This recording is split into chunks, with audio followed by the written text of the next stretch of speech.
hello. Hi, everyone.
Hello, everyone.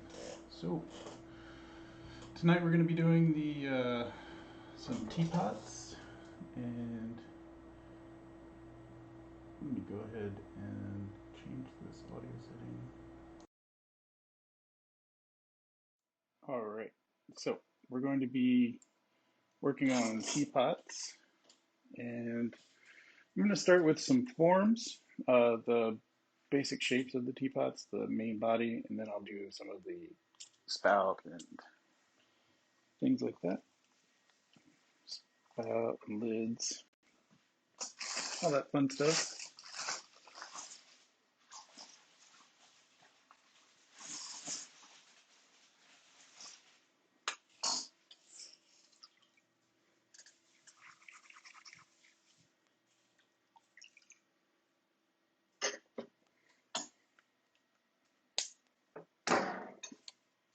All right.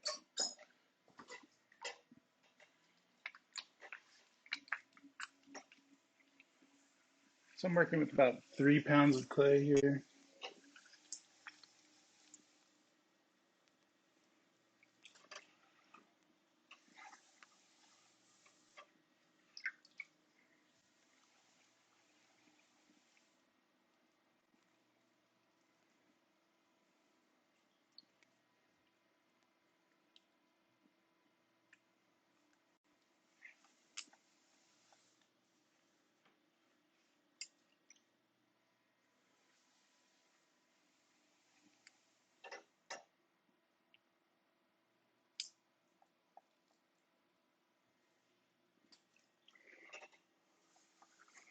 Just center this up.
right. Opening this clay up here, get a nice bottom in it.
All right, getting there.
I believe she can. It should be fine to use glaze over the terrace gelata.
The terrace of gelato is just a layer of slip, so the glaze will fuse to it as long as the slip's been applied properly to the greenware.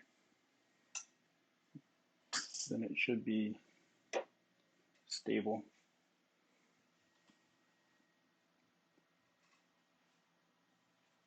Yeah, as long as the clay absorbs the glaze, it'll work. Yep.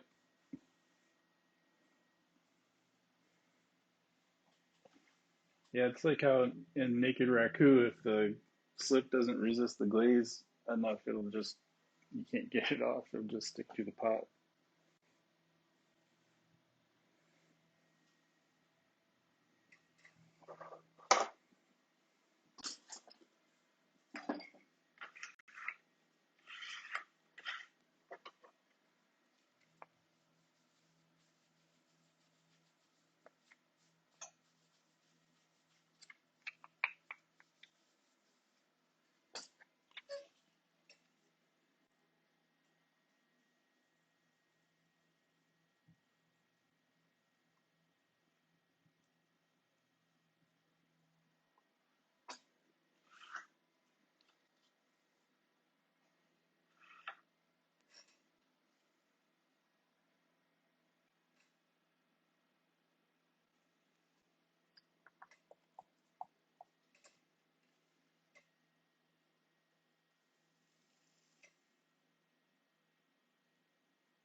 I'm going to use the torch.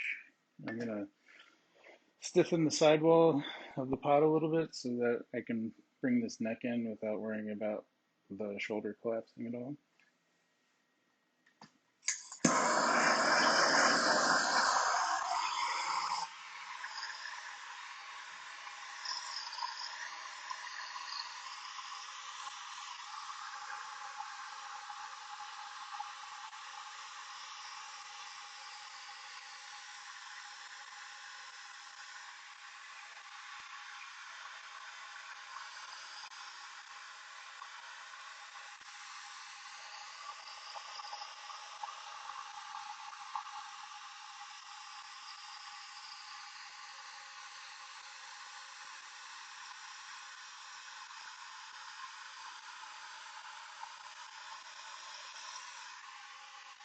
There we go.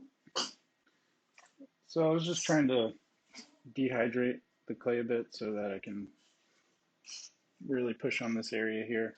When you start collaring in, it starts to give torque and it kind of wants to twist the area below it. So I try to stiffen it up so it doesn't want to give or collapse at all.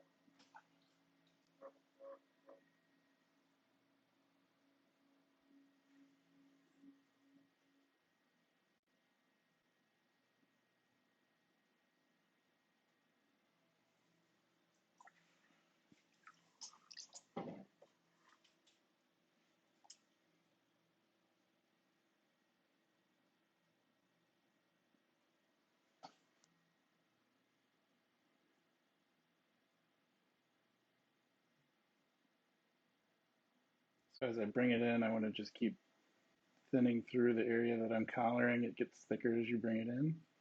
And then I want to just make sure it's nice and stable through here, right in the shoulder.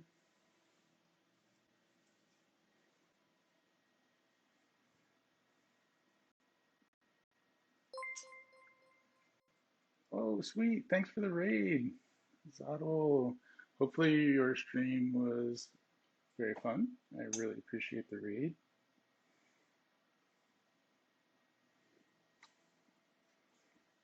So we're just working on some of the teapot forms for the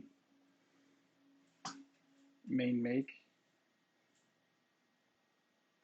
for the Pottery Throwdown. If you want to see the details for the Pottery Throwdown, you can type in chat !throwdown details, and that will give you some of the links to the Discord and the website, so you can check that out. Pottery Throwdown raid. Oh yeah.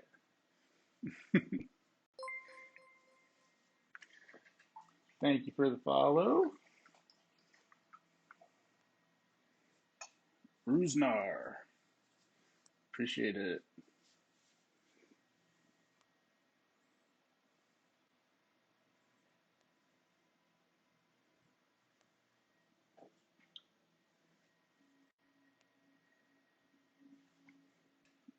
So right now I'm just bringing in the neck of this pot. There's going to be a lid that goes with it, but I just want to get the main body of it first. So I think that's tight enough.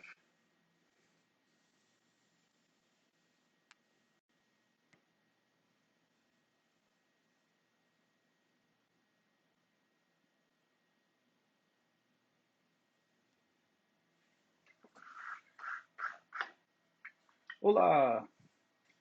Hi, Lisa. Good to see you again.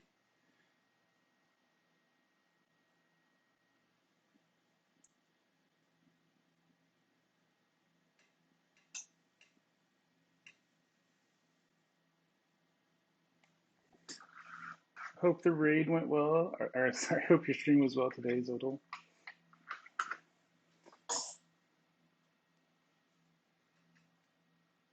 I appreciate you coming over.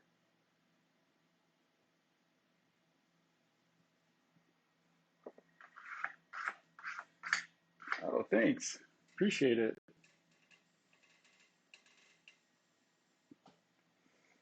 Yeah, just getting a nice round body for my teapot.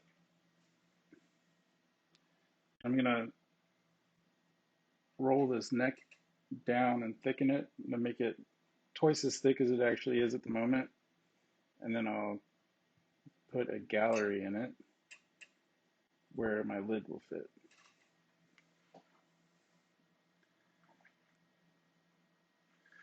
Oh, you struggled with the project of the week, the miniatures. Man, they are hard.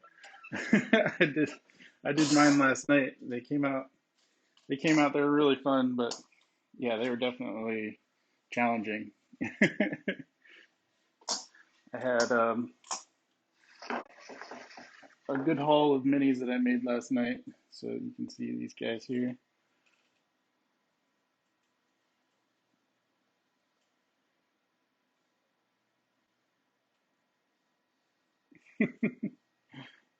They were fun though, for sure, but hard. I was holding my breath on some of them. The little ones are challenging. This is definitely the size I prefer here. Oh, thanks, Riznar. Oh, thank you so much. I appreciate it. Yeah, they were a lot of fun to make.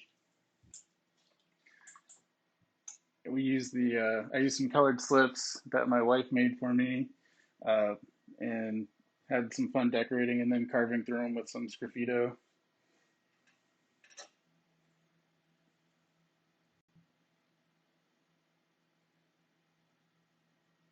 All right, so I'm going to use this little trick rolling down the rim. The first thing I want to do is actually take off the wet slip from throwing.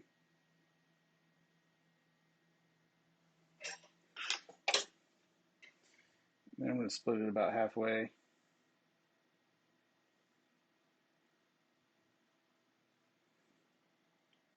And then I'm going to just start to press and seal that back together. So this makes my wall twice as thick as it was, so that I can carve my gallery into it. Yeah, my wife made the colored slips. She used a mixture of the same clay body that we use for our production wear, so it fits really well with the clay that we're using. And it also makes it so that it goes on bisqueware. So if I wanted to color the bisqueware with it, I can.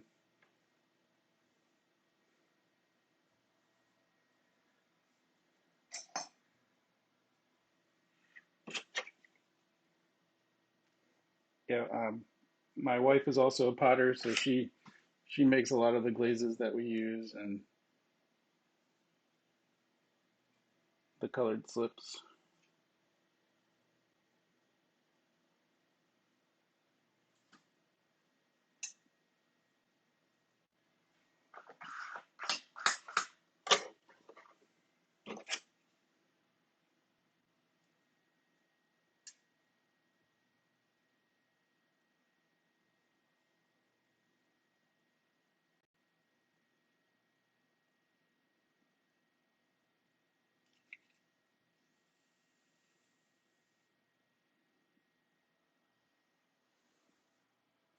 Oh, have a good day.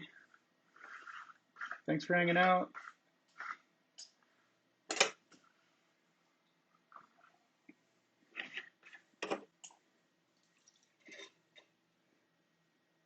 Cleanup time. Can't make art without time to clean up, that's for sure.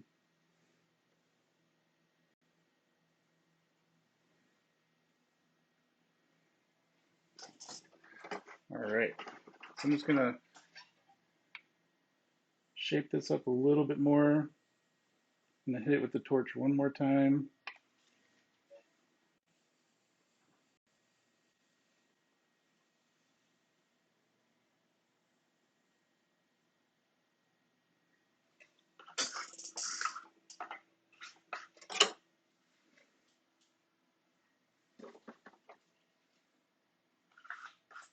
Ooh, past midnight. Yep, that'll do. Time to clean up.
All right, just getting the shoulder put in.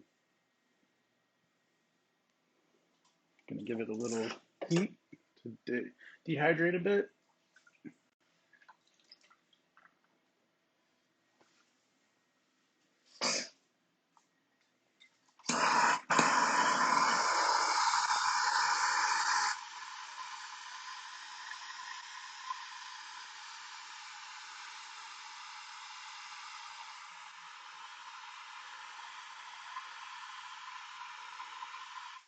Am I going to color this one too when it's dry slash fired? Yeah, I will use different glazes.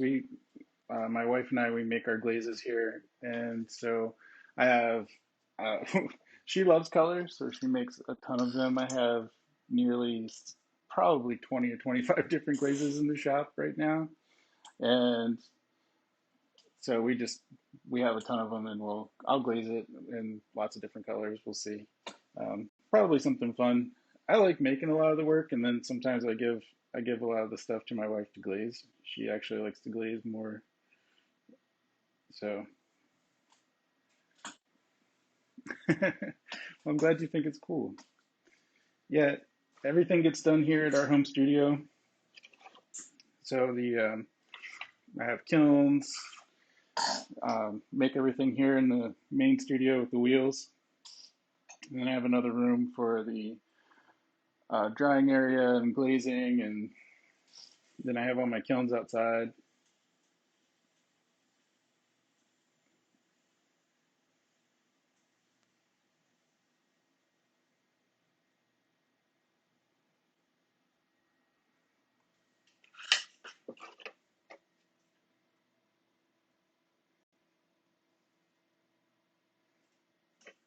All right, so now I'm gonna split this rim.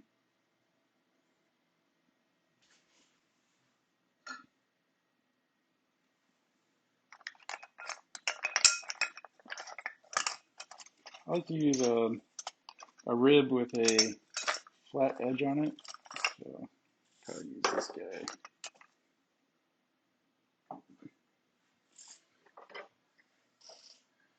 So this is a potter's rib, and it has this nice 90-degree angle on it. So I'm going to use that to press into the rim that I've made here. I'm going to just split that in two, press down. And what this is a gallery. It's what we call the space for the lid to sit in. So now there's a little area that when I take the little round lid, I can put it in and it'll just sit right here on this little flange of clay that's been pushed out. So I just want to get that cleaned up.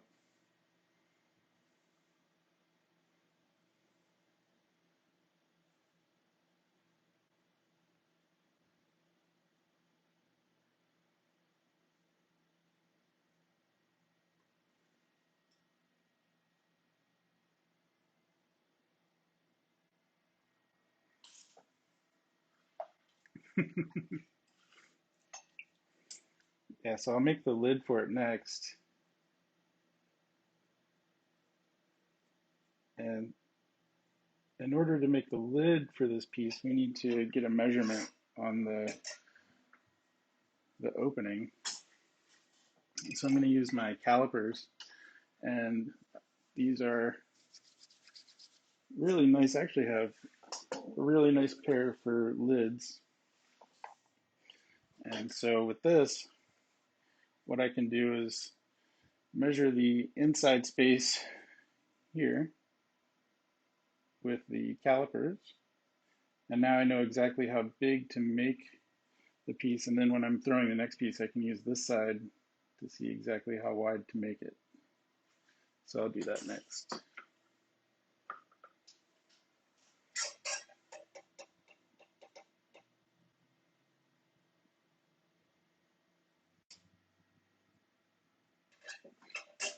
So I'm just gonna clean up the bottom before I take this out of here.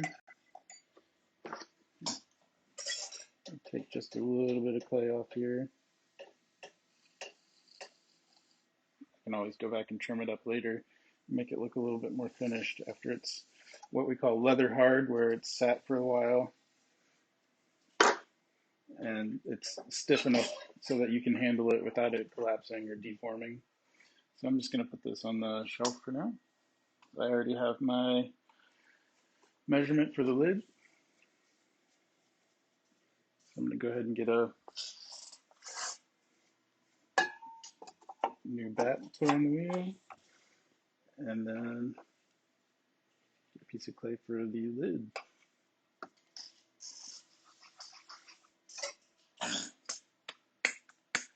Thanks for stopping by this evening. We're making some teapots, as you can tell from the title of the stream. And it's for the Pottery Throw Down main make.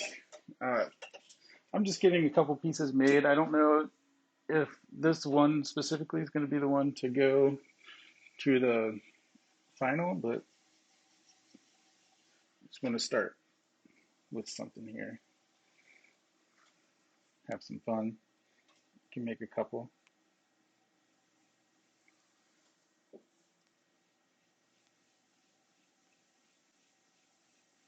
So I'm just centering this ball of clay that's going to be the lid of that jar.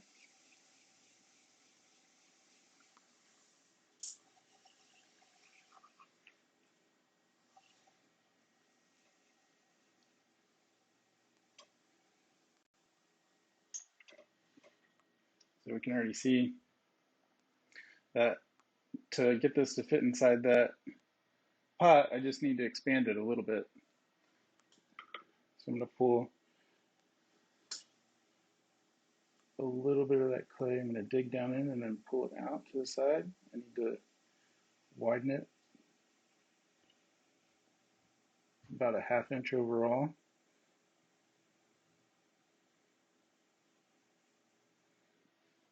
All right, so let's see.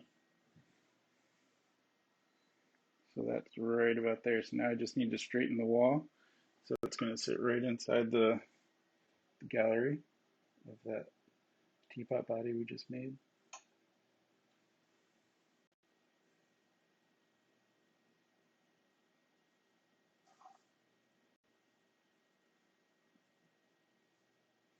Something like that.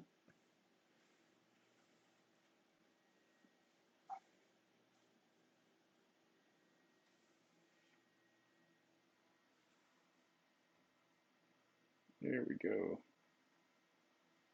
That's spot on. All right, so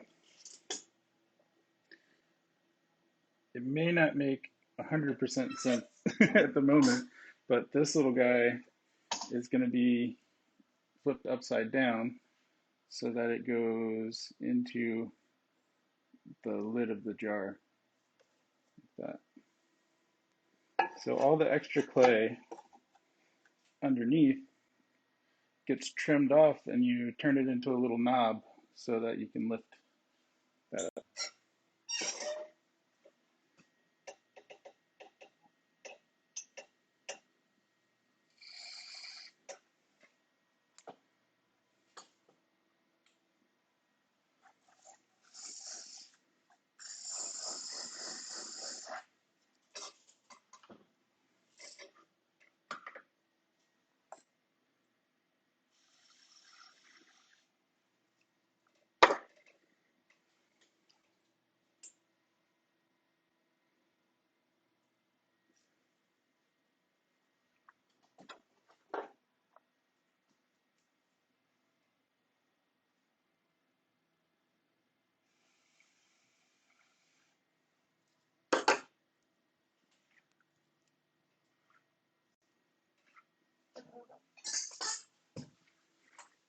Just need to get a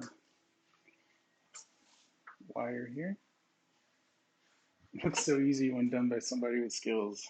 Yeah, just did that in like 5 minutes. I did. Yeah, it definitely can look easy, and when you get past learning and you start to approach the pieces with intention, so you know exactly what you want to make out of the clay and you know exactly how to do it, then it starts to become real quick, easy, and fast. And that's kind of where you want to get. So here we have our little lid, just basically a little upside down bowl. I'm just going to set that with the pot over to the side.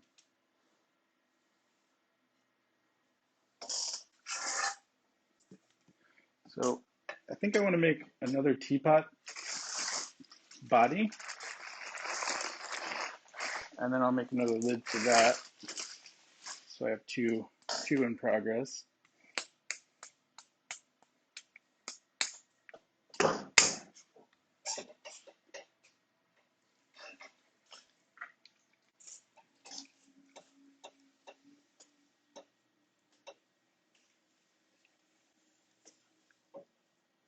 So I'm just going to center up this ball of clay.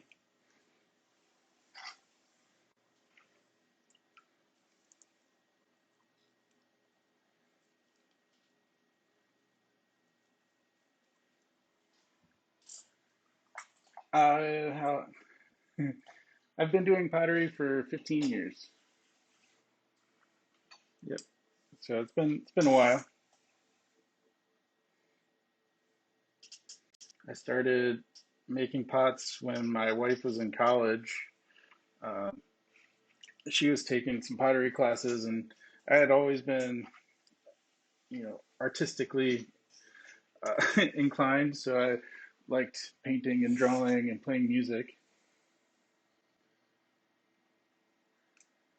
And so when I tried it for the first time, I was hooked because it's a medium that you can really make anything you can think of. So if you want to do sculpture or if you want to make functional objects, you can do that. So yeah, I started in 2006 and I've been working on it ever since then. I've been teaching for a long time and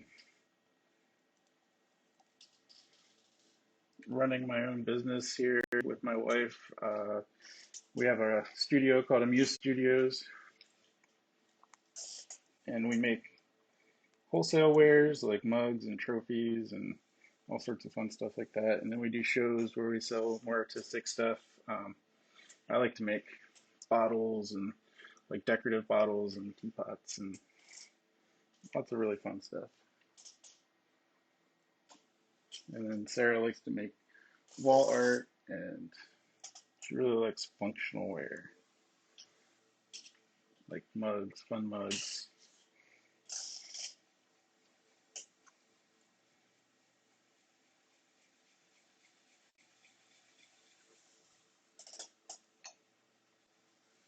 All right.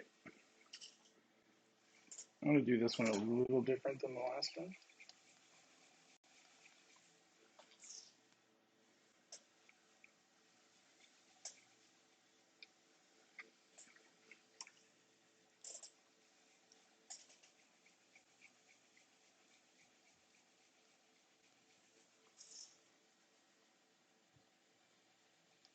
Just going to open this up.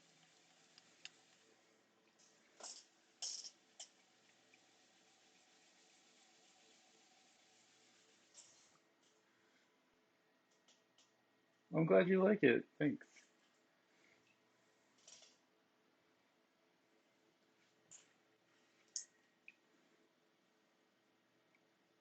Yeah, pottery can be quite mesmerizing.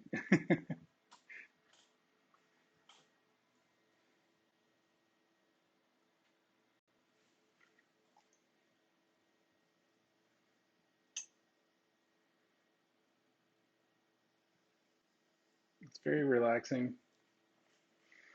At first, it can be a little stressful, but as with anything you're learning, it can be a little tedious and it takes time to build skill. But once you start to understand what you're doing, the feel of the clay moving through your hands, and you have to move, like, even though the clay is spinning fast, you actually have to move slowly. So you have to learn how to be really patient. It feels like you should move quickly, but really it's about being in control and holding your hands very still and creating pressures and allowing the clay to slowly take the shape of the pressure that you're putting on it.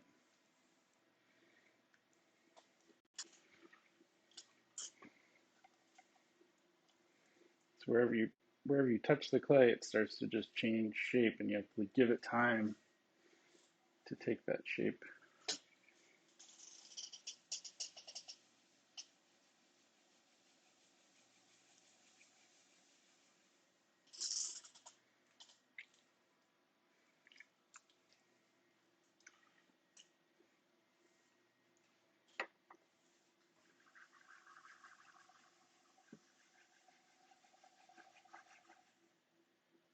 So now I'm raising the wall, moving all that clay up into the tall walls of the pot here. There we go.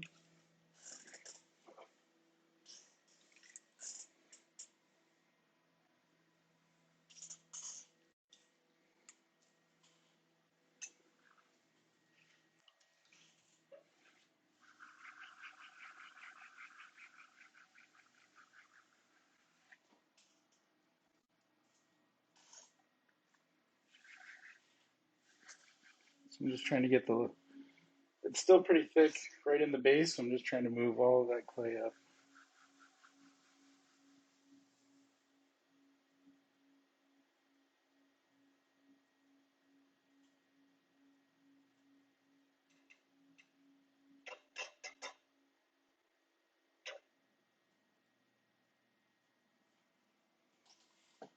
Good.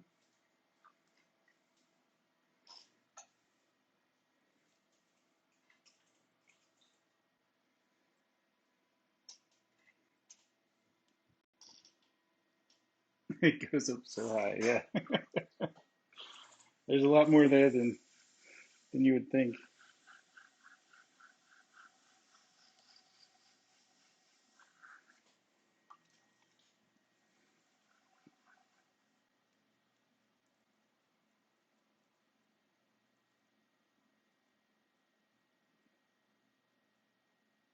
Once I start expanding it, it'll get shorter again.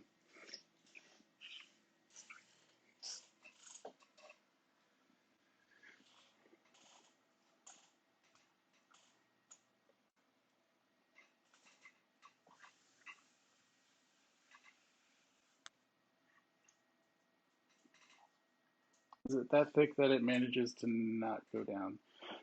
Actually, it's more like you have a mass of clay. It's solid, and then you make a hole in it, and then you have to spread it out. And then once you spread it out, it's still kind of thick in the wall, and then you just move that clay over, and then you're trying to push it up. So the it's like building a house. You have to have a foundation, and then you want to build straight up from the foundation. So the idea is that you move the clay out to where you want your wall to be, and then you want to push the clay so that when you compress the clay, it has to go somewhere it wants to move. So then you move it and it goes up. So I'm mostly encouraging the clay as I'm compressing it to move upwards. You can encourage it to move in other directions. So like right now, what I'm about to do is actually start to press out from the inside. Now that I've moved the clay up,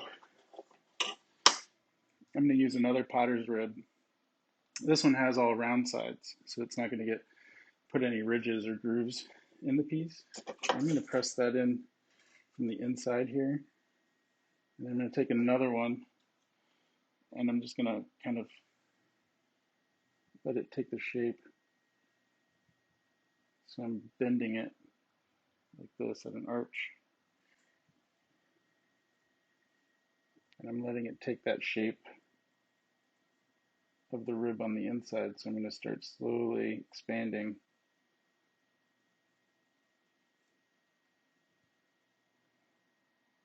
the clay. And you want to do it a little bit at a time.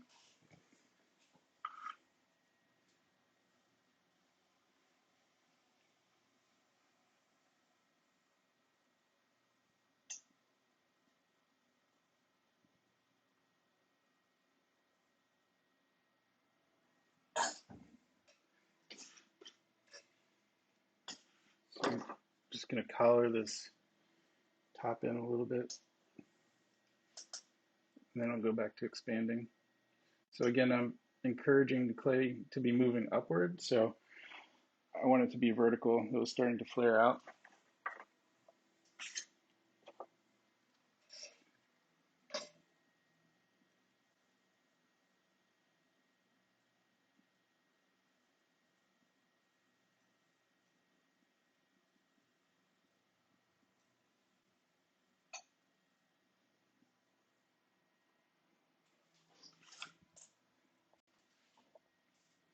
Just trying to get this expansion right in the bottom now. And then slowly move up.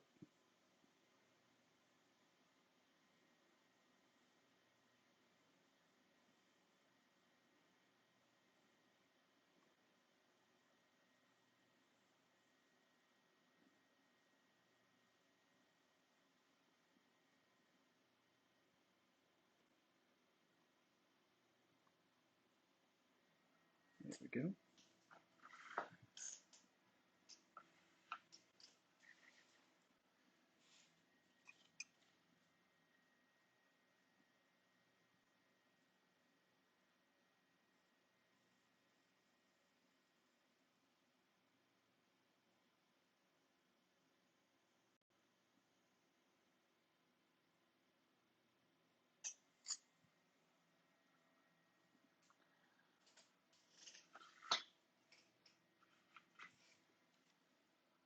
All right, so now I'm starting to get that nice belly in the pot. So I'm just going to keep going with that until I get it as round as I want it to be.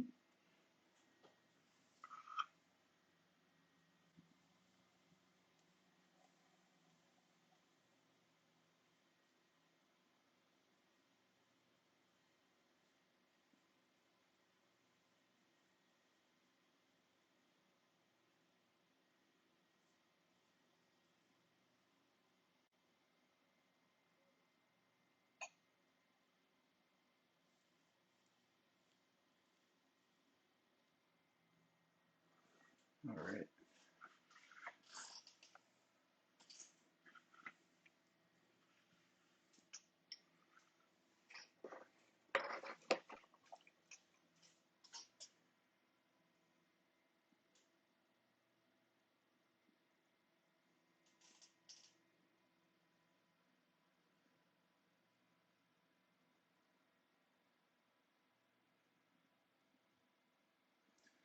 My favorite form to make is the bottle. It's very similar to this. Basically, it's this exact same process, except instead of leaving the top as open as it is right now, I would continue to bring it in and bring it in until it got a tiny little neck on it. And so, I mean, basically, it would be, you know, something like this, except a lot bigger. So it would come down to a tiny top. But it's a very challenging object to make. And I think the challenge is what makes it fun for me because I don't always get to push my skills with everything I make. Is a lot of the time I'll be making mugs or things for orders, and it's nice to step away from that and just spend some time doing something that takes a long time to execute and that takes a lot of focus and attention. And then besides bottles, you know, if it's not just a specific form, I like to actually take pieces that I make and start to cut them and shape them and sculpt them. So it's a process called thrown and altered. So what you do is you throw a really nice piece and then you chop it up and sculpt it into a new shape.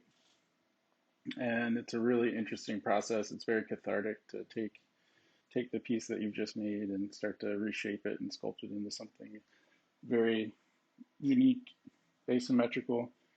It's fun to take things out of the round because you make them, everything you make on the wheel has to be round. So when you start sculpting, you get to really make it very organic and asymmetrical, and that's a lot of fun. Oh, thanks. Yeah, I made the miniatures on stream last night for the week 1 of the Twitch Pottery Throw Down.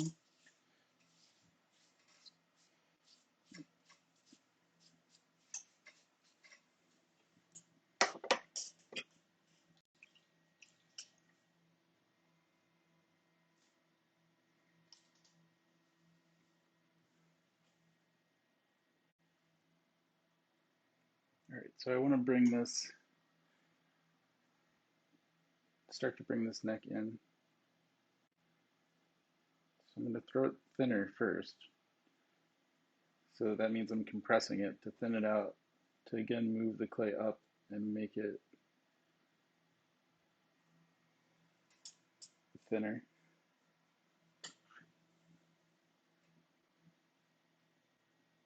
And that's actually going to make it easier to compress the clay back in. It's called collaring when you squeeze from the sides. And when you do that and the clay comes in, it actually thickens up.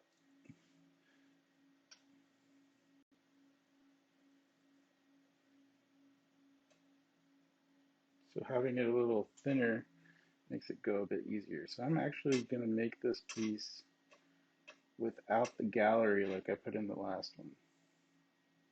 And I'm going to make a different style of lid to go with it.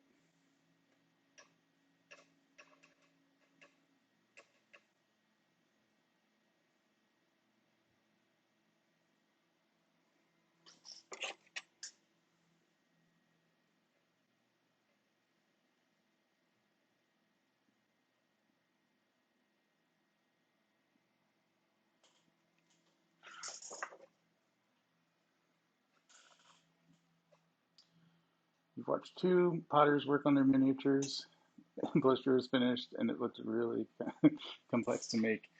It is. It's really interesting because the smaller you go, the more challenging it gets because every little bit of pressure that you put on the clay is like amplified. Is like the best way I can put it. Um, so everything is nuanced, you know. So like if I touch this pot here, you see that it gets just a very tiny touch like that, and all of a sudden it's got this wrinkle in it. Well, that's easy for me to put back into shape when it's this nice big piece. But when it's a super tiny pot, that can literally mean the difference between you finishing the piece and just ripping the top off, or it just ripping off the wheel because it's so small and it just can't handle that kind of pressure. So it does get more difficult. Plus, the way we were making them, we were throwing the pieces individually. I just shouted things I do watching you do a two piece. Yeah, I'm sorry, but it's an easy way to explain kind of what happens in the process there. So I knew it wasn't going to damage it.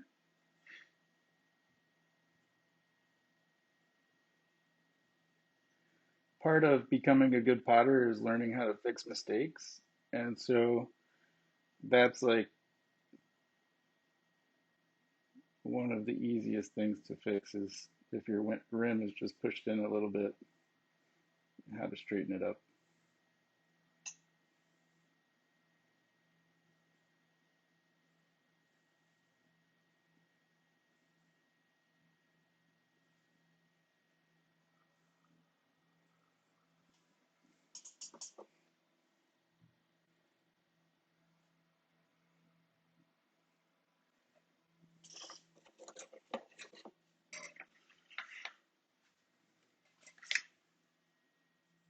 I won't do that again.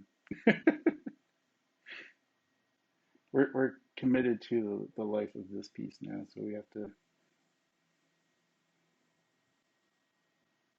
enjoy it.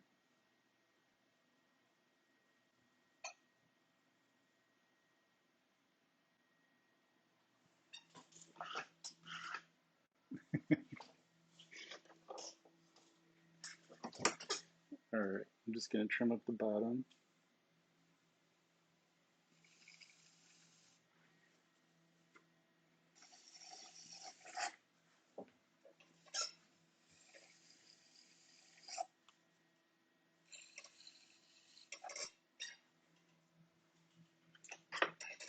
Soften it up with a sponge.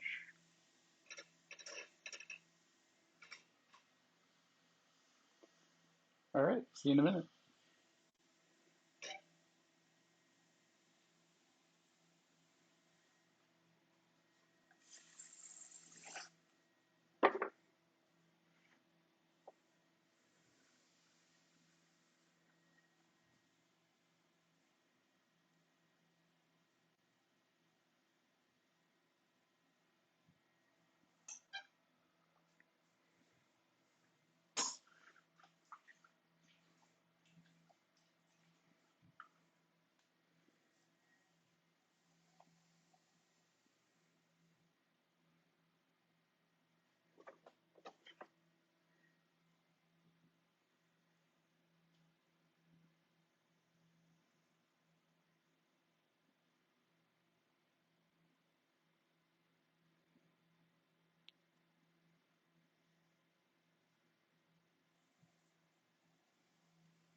Something really nice about making a pot with a nice kind of gourd shape. It just has this really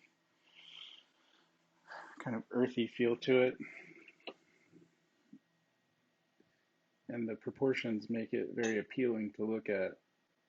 And then adding the lid and the handle and all of those things, the spout, it's going to just kind of give it more and more life as you go.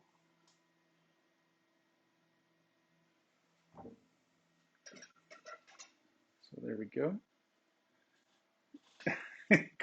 quietly watching and holding your breath. That's all right, Lisa, you know. I'm fine with it.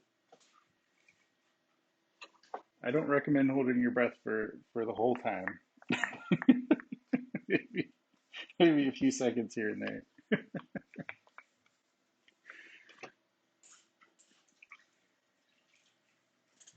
So again, I'm going to get the measurement on the opening for the next lid that I'm going to make. I might actually make 2 lids for this one so that I have some choices. I always like options. So again, I'm going to get the interior width of this here. So I know how wide to make my lids. Oh, thank you so much, Ruznar. I appreciate it. I really like making, you know, very symmetrical kind of classical forms if I'm making a functional piece.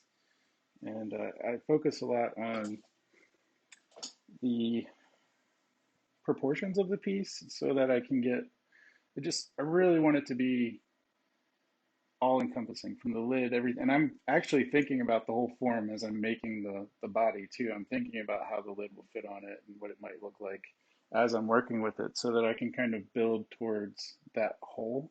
So I do have that in my mind as I go. So, but thank you so much. All right, so I'm just going to set this one back here and then I'll make 2 lids. Both of them are going to be drop-ins. So I didn't make a gallery like I did in the last one, where it had a spot for like just a bowl to sit down in the lid. So I'm going to go ahead and do 2 lids that are a little different. And if you didn't see what I'm talking about with the last one, I'm going to go ahead and just put this back on camera here. So this was the one that I made earlier, and it has this space on the inside that's been pushed down, and then this little lid on the outside is measured to fit right inside of that. So it just sits down and then is locked in place by gravity essentially against this wall that's placed on the inside there. So now I just have an opening, and in order to make a lid fit the opening, I have to do a different style. So it's going to have to be something that has, it's basically like now the lid has to have the gallery, the flange that holds it in place so it doesn't shift side to side. So I'm going to make 2. I'm going to make one that drops inside, and I'm going to make one that's a dome but has a flange on it so it doesn't shift side to side. And again, I like to make multiples because I think options are better. That way, if I, even though I had imagined it a certain way, I do have the ability to choose one or the other depending on how I see it and once I start putting it together. Do I have a preference personally? My preferences always yield towards what I want the final piece to look like. So when I'm designing a piece, what I'll do is I'll sit down and I just throw a bunch of them. And so I just make as many of these pieces as I can, and I try to put different iterations in.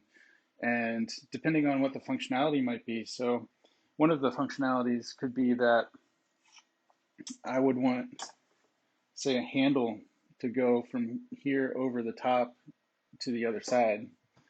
And if the handle goes over the top, then I need to have space for my hand to fit. So if the lid's too tall, then I won't be able to put a big domed lid on it.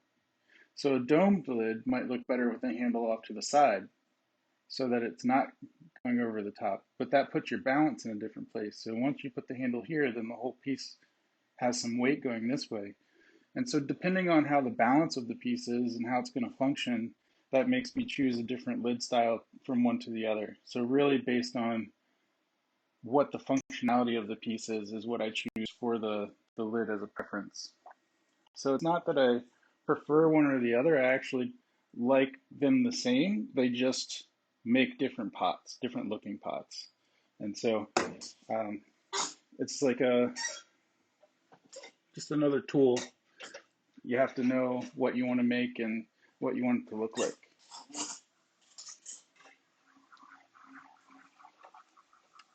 Thanks. All right, so the first one I'm going to make is a drop-in lid. So this is the type of lid that I would make if I wanted the handle to go over the top. So it's nice that you asked that question because now I can kind of put the information right to the test here.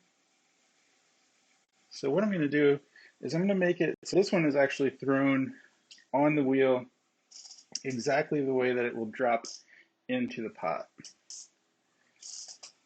So before I start shaping it, I just want to get it to that maximum opening, that width of the opening. So I need to get this one just a little bit wider.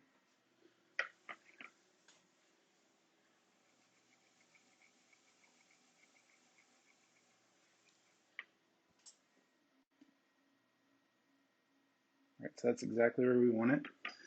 And what I'm going to do is just kind of straighten up the side. So again, I'm going to use this rib that has this 90-degree in it here. And I'm just going to scrape the side and get that piece just straight flat on the edge there.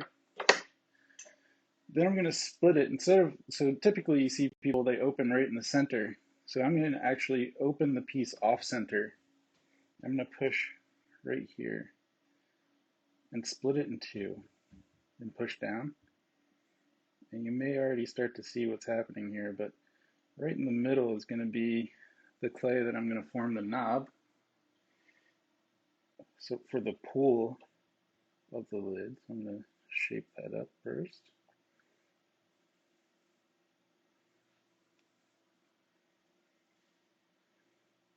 And then I need to push underneath of it so it starts to come in. Then push it back down. You want to have an undercut, an area where it goes underneath, and that makes it easy to lift. You don't want it to be straight. So that's why I push in underneath. You just want it to be like your fingertip, just under there. And that's enough for it to just make a nice handhold to pull that up with. Then I'm going to take this extra clay that I pushed off to the side and raise that a little bit, like so. Again, coming straight up from that area that we flattened right at the beginning. I can even take this through there one more time just to really make sure that's nice and flat on the side.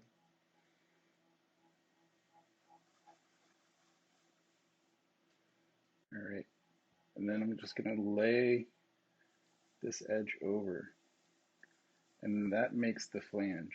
So now the part underneath is what locks it into the inside of that vessel, and then this flange keeps it from falling into the pot, and then the knob helps you pull it right out. And this lid sits very low on the vessel, and it makes a very nice lid for having an over-the-top handle, the handle that goes straight over the center of the piece.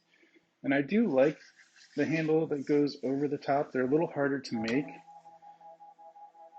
but when you put the handle right over the center of gravity of the teapot, it just makes it so much easier to work with. It's easier to handle. It also makes it feel lighter in weight overall because you're supporting that vessel straight over the top of it. When you put the handle back here, like I said, it kind of makes the piece lean and it feels a little heavier because your hand's further away from the center of gravity. So I'm going to cut this off, but I'm just going to leave it on the back and then move it to the side for later. These styles of lids are actually your favorite? Yeah, they're one of my favorites as well, but again, I like to just have options, and if the piece says to me it wants to be a nice domed lid, I don't fight it. But it's a fun shape to make as well. I like these tops also for like kitchen cylinders. I don't know why. I just think that, you know, it's kind of a low profile. You know, if you have like a sugar pot, you know, brown sugar, regular sugar, salt, whatever, you know, kind of jar in the kitchen, they make good containers for that, the lids. Low profile for like under counters where you have cabinets and stuff. All right, so this one's just gonna go to the side for now. So now I'm going to make again, another domed lid. This one's going to be thrown upside down, whereas the rim of the pot that I'm going to be throwing is actually going to be the flange that is turned over and sits inside. Low profile and secure. Yep.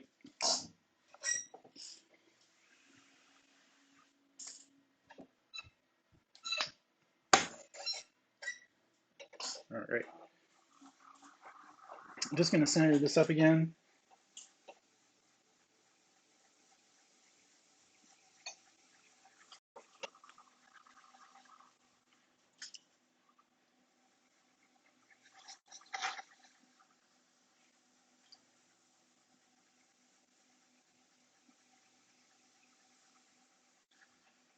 This is another one of the things about centering small pieces of clay with the miniatures is it's really easy to fit a large piece of clay in your hand and get it centered like this, but when you're centering the miniatures, they're so small you have to do everything with your fingertips, and that was a really unique experience.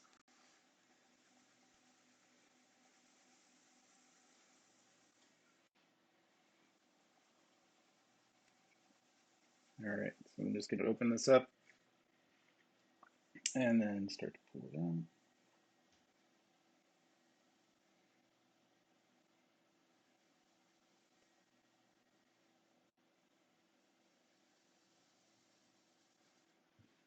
Before I go too far, I want to take a measurement and see where I'm at. Very close, just a little bit further.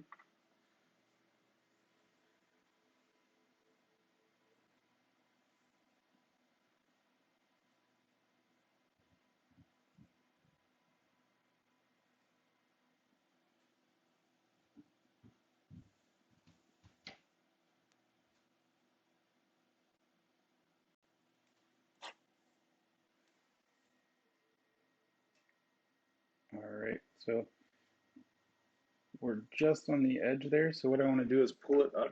I'm going to raise the wall a little straighter, and that should decrease the width just slightly, and then flatten it, make it a little thicker. And I'm going to do the exact same thing I did on the other piece with the flange. I'm going to split the rim, except this time I'm going to press on the half that's out here rather than the half that's on the inside.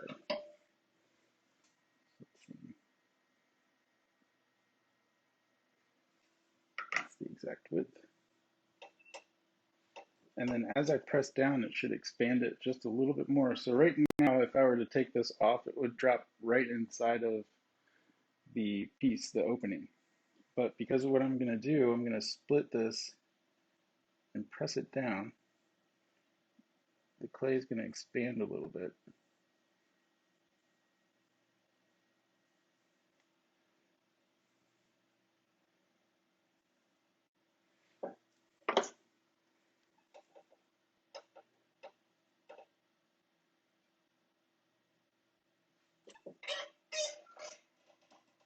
So now it's going to sit on that edge.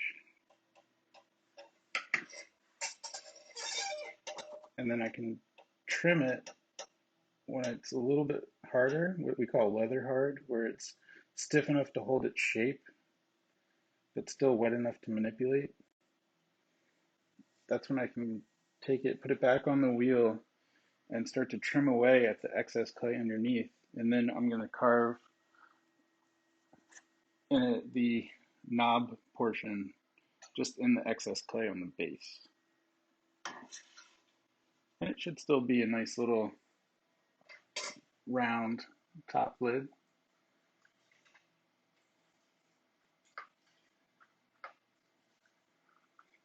Didn't know I'd come to like specific pottery actions, but I really like this one with the tool to refine the lid. Thanks. Yeah, the splitting the rim is a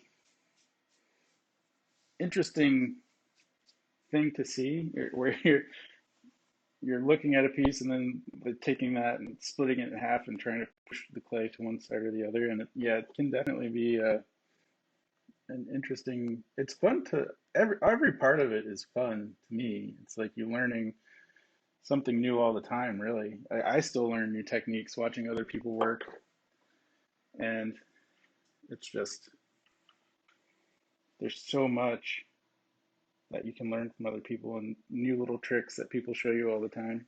But I'm glad you enjoy it.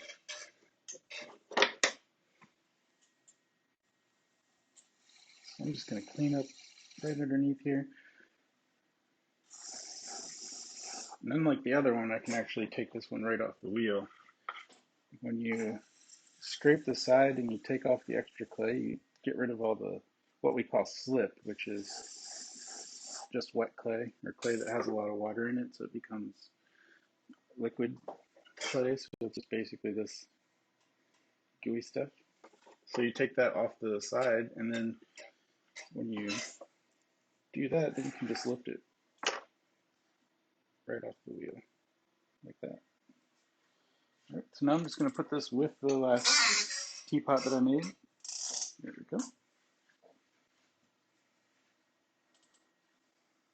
So now I have two lids, and as I finish them, I'll have the choice of whether or not I like the one that drops in, or whether or not I like the one that is mounted over the top there.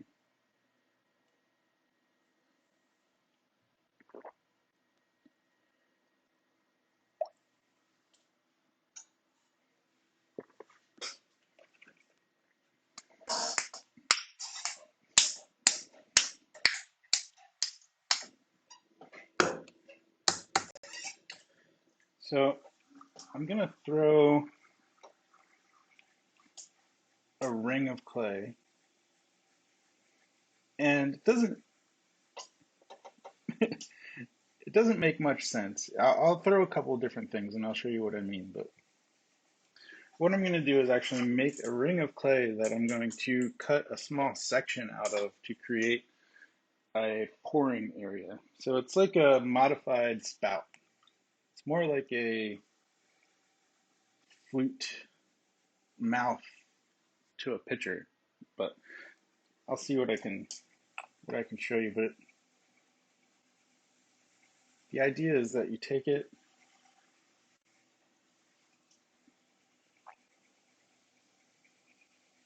I'm going to flatten it out like I would a plate. I'm going to split it all the way down to the wheel head, so there's no bottom. And then I'm going to drag the clay from the center out to the edge. So now the clay is just in this ring, this donut. And on the inside, there's nothing there, just the wheel head. Clay frisbee, yeah. For a minute, it was. I wouldn't want to play with one of those, but I mean, I guess you could. I think people call them pigeons and shoot them with guns or something.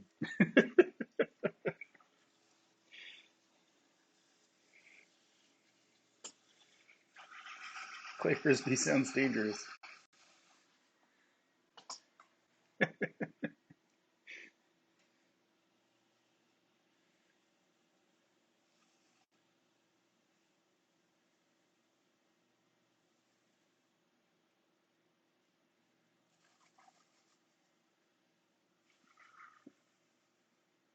All right, so I'm pulling this wall.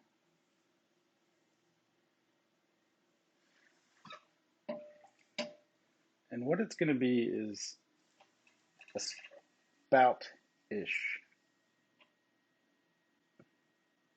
where what I'll do is actually take a section of this ring,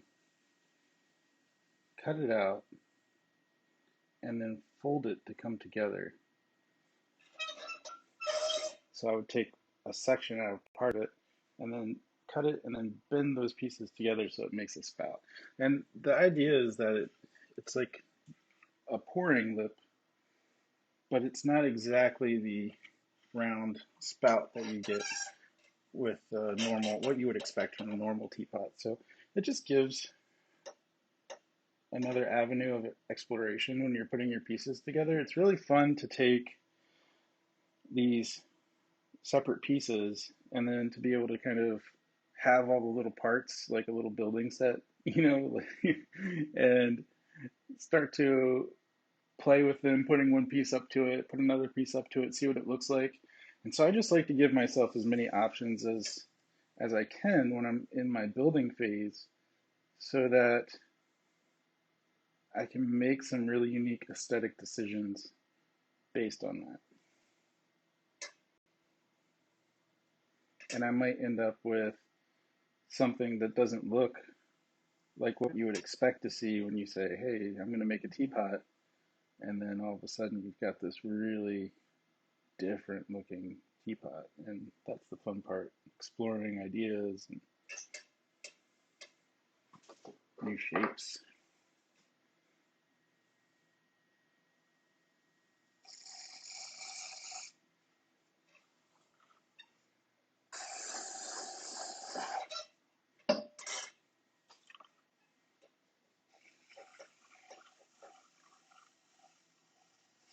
So I'm trying to put that nice curve right in the rim of this piece that you would expect from a pouring lip. And that's the nice part, is I can just throw that right into it, so that when I go to put it on later, it's already built in.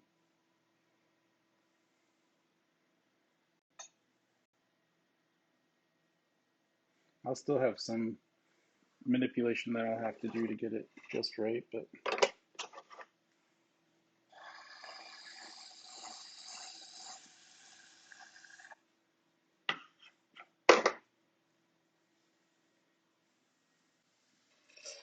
all right, so there's the ring, and this gets cut off and saved for later. Now I'll throw a traditional spout. I actually need two of them at the moment.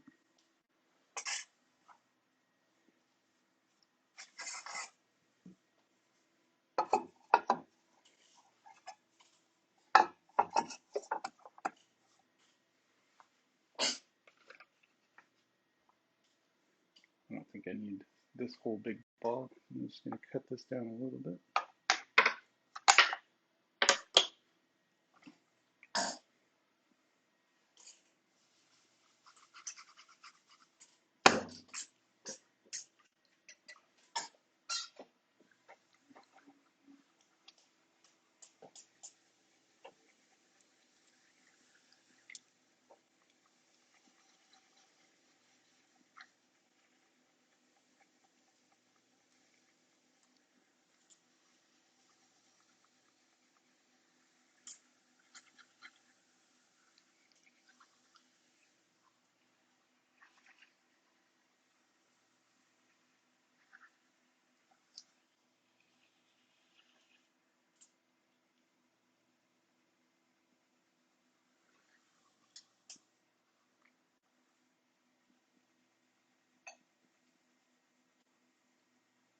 All right.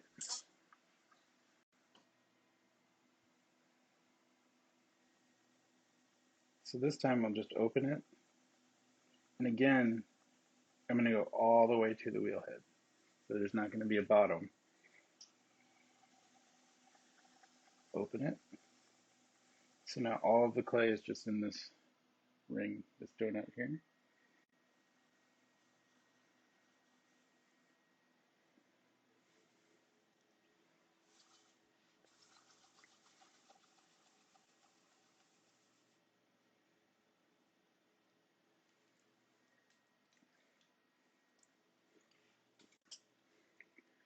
And I'm just going to raise the wall and bring this clay up into a nice spout. I like to have that taper.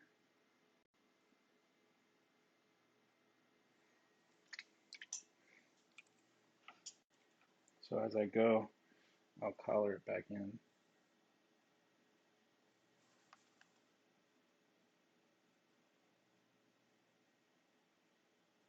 Now there's no way that I'm going to use this entire piece. I'll probably only end up using about half of it maximum at this point. So I probably still started with more clay than I wanted, but I'd rather overestimate than underestimate for the most part.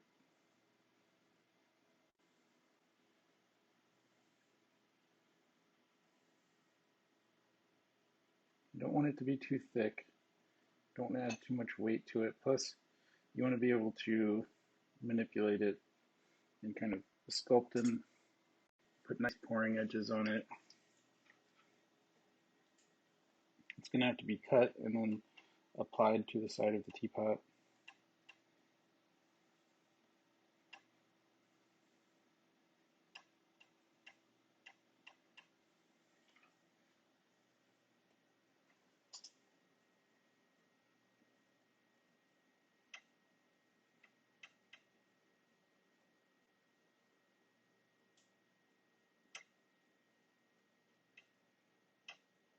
Just coloring in that neck a bit.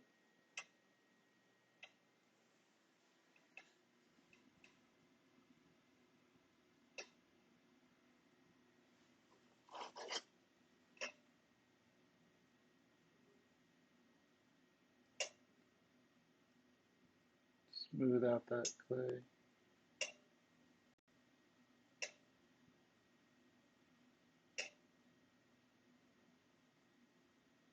There we go.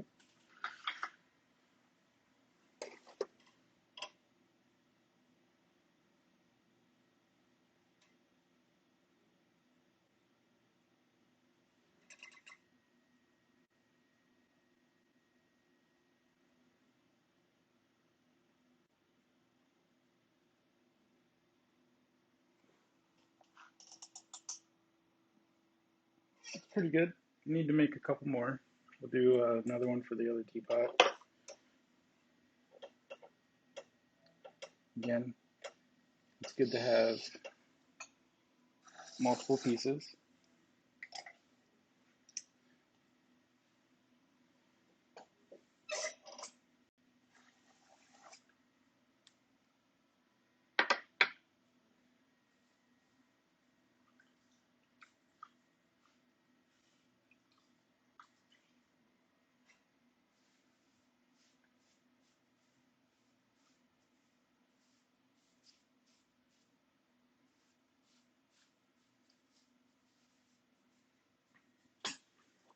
I took off some of the slippery at the base so I can just pull this off of here. So one thing about spouts is that they may get twisted and bent and sculpted a bit more. So I'm not really going to let this one dry out as much as I might let some of the other pieces dry out. I want this one to be pretty wet because if I need to, I can pull it into like a gooseneck or all sorts of other shapes.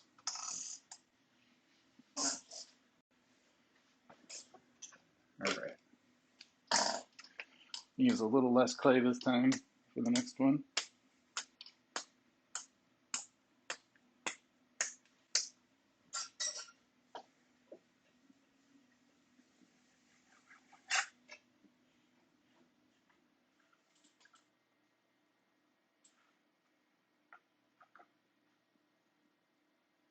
Hey, how are you, Bump the Koala?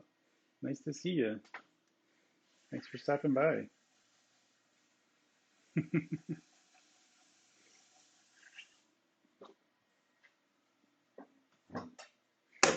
Just working on some teapot spouts at the moment.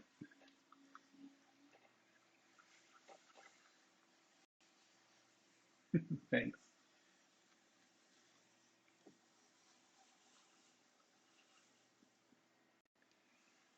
Yeah, I made a couple forms already.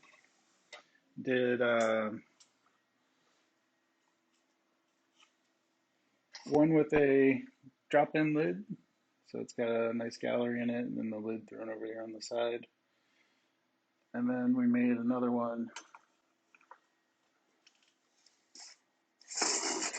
that just has a nice opening, and then I made a flanged domed lid like that, and then just for options I made a drop-in lid like that. Oh, thanks. Yeah, that'd be great. I'd love if Polly took a class. That'd be great.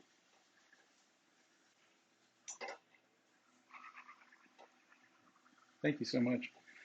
They're really fun to make. I love making, bottle shapes and anything that has a nice round form. I mean, that's what the wheel's for, making those nice round forms.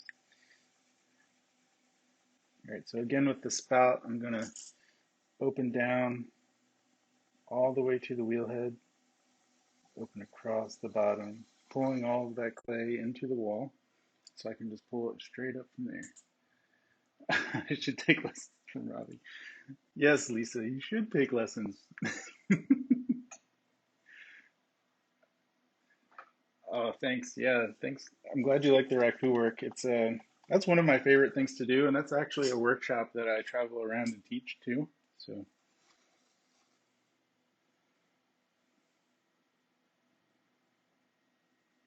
I love raku. It's fun to make the work. It's fun to fire the work. I think it's just as fun to fire everything as it is to make it. So it's like a win-win for me.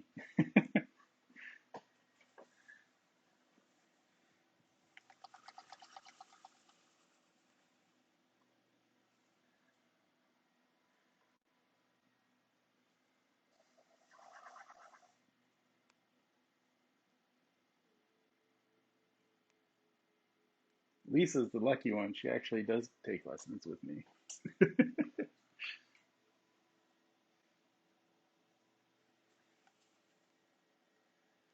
All right, so we're just bringing this in.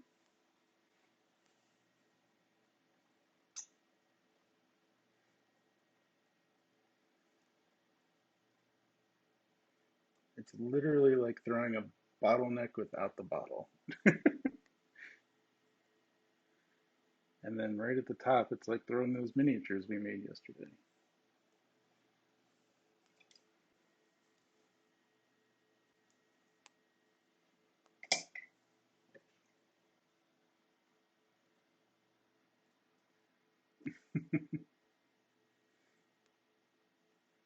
I'm the lucky one, Lisa.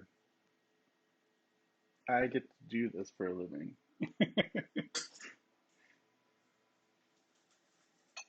And hang out with wonderful people.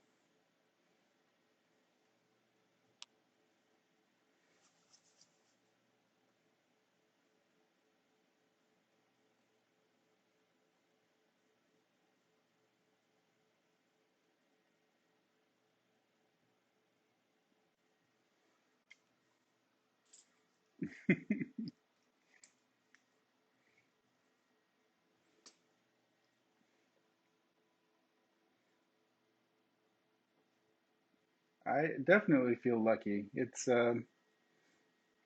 nice when you find the thing you're passionate about and you love doing it, and then you can find a way to share it with other people and find many ways and avenues to continue doing the thing you love to do.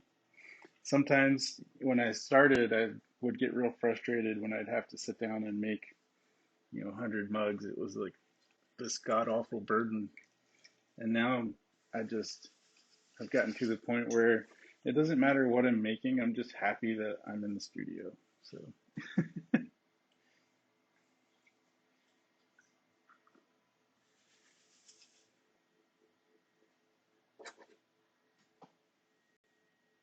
this was definitely a more appropriate size piece of clay for the spout. Just using this rib to refine the shape. There we go.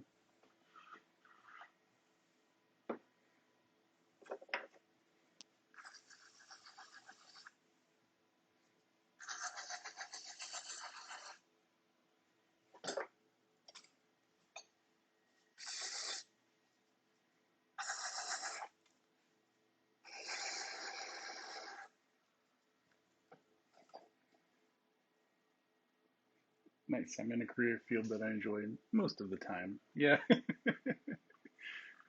You know, that's really the important thing is to focus on what you like about what you're doing. And I think that's what really makes it kind of come together.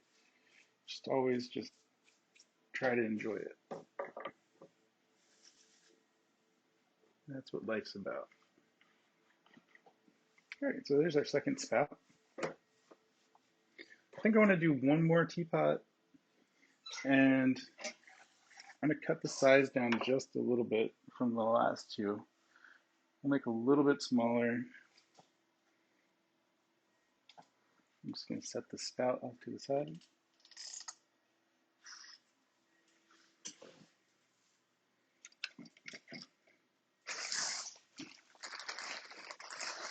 So I was using a 3-pound ball of clay for the first two. As a potter, how do you keep your body from aching? I imagine it's hard, or am I wrong? It is hard. Actually, this is the setup that I'm at right now is a little more uncomfortable than what I used to. I tend to stand while I'm throwing, and that takes a lot of the pressure off leaning forward and bending over all the time. So if you have any lower back issues, it can be a bit stressful and achy. So really, the best cure is some form of stretching. If you can do some yoga or something like that, that can help. Or if you can find ways to alleviate how much you're actually bending, because a lot of what we're doing with the centering is just leverage. It's not about how strong you are. So even standing, you can just lean into the clay and get enough leverage to center. And with your body in that posture, it's actually very comfortable. It's not really putting any pressures on your lower back, or you're not bending over for long periods of time. And so this 3 hour, like a 3 hour run is probably about as long as I would want to sit still. And sometimes I would just take a break, go make a cup of tea, throw for about an hour, go do something for 15 minutes, come back, throw for another hour, do something for 15 minutes. And that really makes it so that you're not stressing any joints or putting too much pressure on your lower back. But there is definitely concern for doing anything for long periods of time, especially like leaning, bending at the back, your lower back. If you're not supporting yourself from the core, then it can be an issue.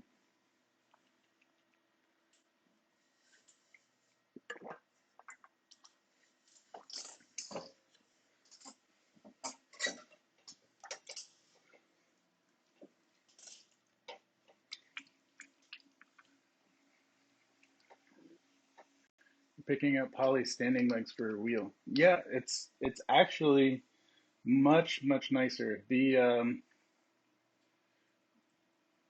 swear by our chirp wheels. Have you used those? No, I have not actually used a chirp wheel. I have two Shimpos. I'm currently using a Shimpo Whisper, which is quite convenient for streaming, which is one of the reasons that I'm actually sitting. I wanted to cut down the noise. I have a Brent, and I usually keep it up on blocks so that I can stand at it. And because of how much noise it makes, I wanted to use the Whisper so that it wasn't so much of that wheel noise clacking around. But standing is actually really good for you. Oh, it's a backcracking device. See, it says wheels, and I just can't help think, but pottery wheel. I'd never heard of the brand before. That's probably why. Like, I've never heard of that brand of pottery wheel, and I swear I've heard of most of them. So, no, backtracking device makes it make sense now. No, I'll look into it though.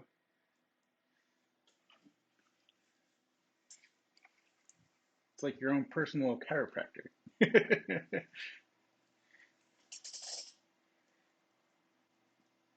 Oh no, that's that's all right.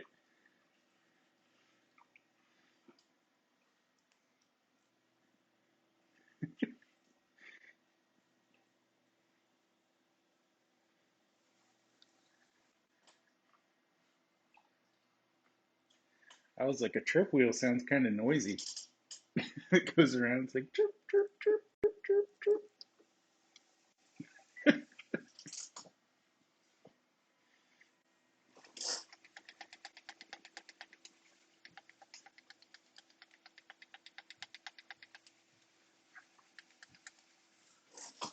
Oh, cool. That's affordable for sure.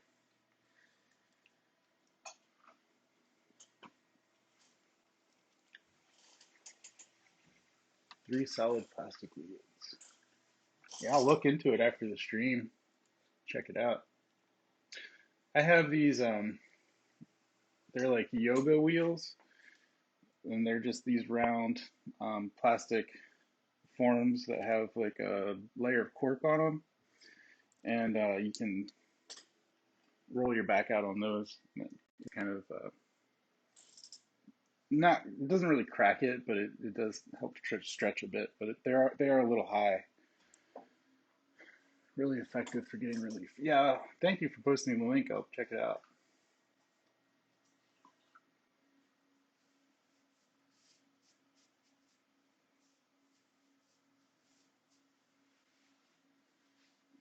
All right, perfect. Chirpwheels.com is for the chirp pottery wheels that go chirp, chirp, chirp, chirp, chirp, chirp.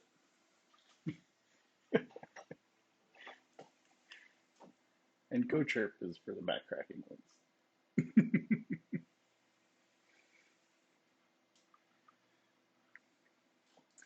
the the splash pan on the Shimpo is not my favorite, but I wouldn't say that I have a favorite splash pan. I think that the, the collection of the slip that flies off the wheel, it's just there's no easy way to deal with it. The Brent has a very enclosed one, kind of like this. And the thing about the Shimpo that I don't like is that it doesn't have a front, like a desk area, like a flat space for you to put all your stuff. There's this little lip up front, but it's not very big, so you can't put like a big bucket of water and all your tools on it or pots or anything. The Brent has a nice big area for you to put stuff, and the splash pan is just around the wheel. But then I've also used wheels where it's like the whole tray that you're working in is just big and open, and the whole thing is the splash pan. And out of all of them, I think the ones that fit tight to the wheel, where they are just this much space, are kind of the nicer ones, but it does hinder your ability to use bigger bats. So if you want to throw wide plates or platters, then you're going to run into an issue. Polly feels it's too shallow. I don't think my splash pan is too shallow. I think it holds plenty, but I don't make a ton of a mess either because I try to use a little bit of water. The thing that bothers me is the space right here in the sides where the pan splits. On the Brent, it's back a little bit further, closer to the top, so it doesn't like spray your legs. Where it's right here, it's like actually spraying my legs, my pants and stuff, or the towel or whatever I have over my body at that point. So, um, and the ones that have like the big open trays that don't have gaps, yeah, I mean, I don't get dirty at all on those, but everything in your splash pan, that includes your tools, your bucket of water, everything just gets covered in clay. And so cleanup is a nightmare compared to these little ones. So yeah, it chirps because there's little chicks running under the wheel that make it work like a hamster wheel. Those poor chicks.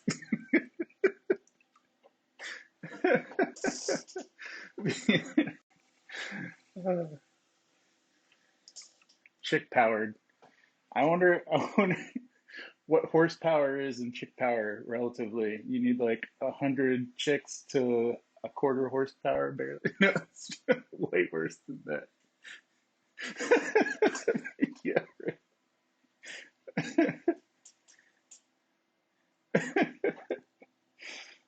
Oh man.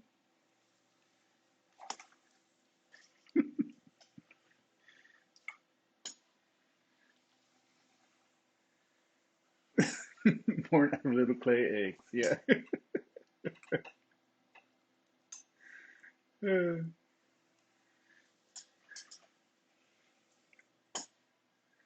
Oh, that was funny, Maki.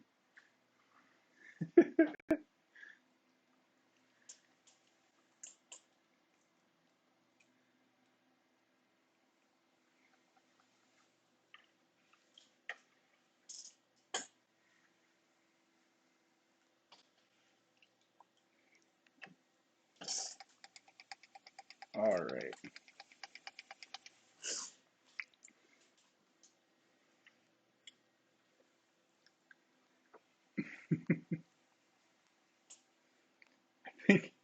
I think I got so distracted that I didn't actually make this one smaller. That's fine though.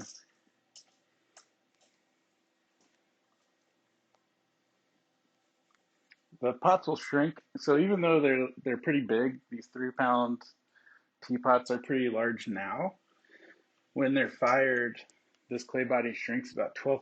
So I'm going to lose about a half inch in all directions. So it's not as big as it looks.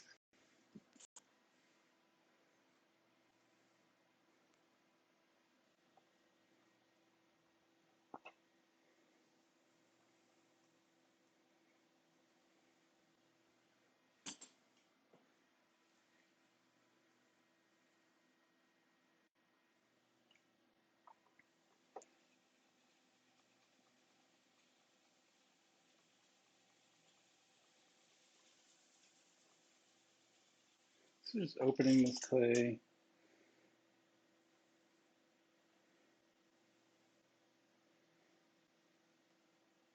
Compressing the floor. Trying to smooth everything out, get it nice and tight. One thing that I always do is apply some pressure to the bottom of the pot. And it really helps to get rid of any S-cracks that could happen. S-cracks are like these little drying cracks, and they can happen if it dries unevenly or anything like that. Like if there's a little bit of extra water in the bottom while it's trying to dry, you can get some S-cracks. So I found that doing the compressions and making everything nice and even thickness across the floor just makes it dry nice and even all together, and so you don't get those cracking issues. And there's other things you can do while it's drying. Putting it on an open rack can help get airflow around the base of the piece while the sides are drying. Because if the sides dry too fast and the bottom stays wet, you can also get some cracking because it's like shrinking and causing tension.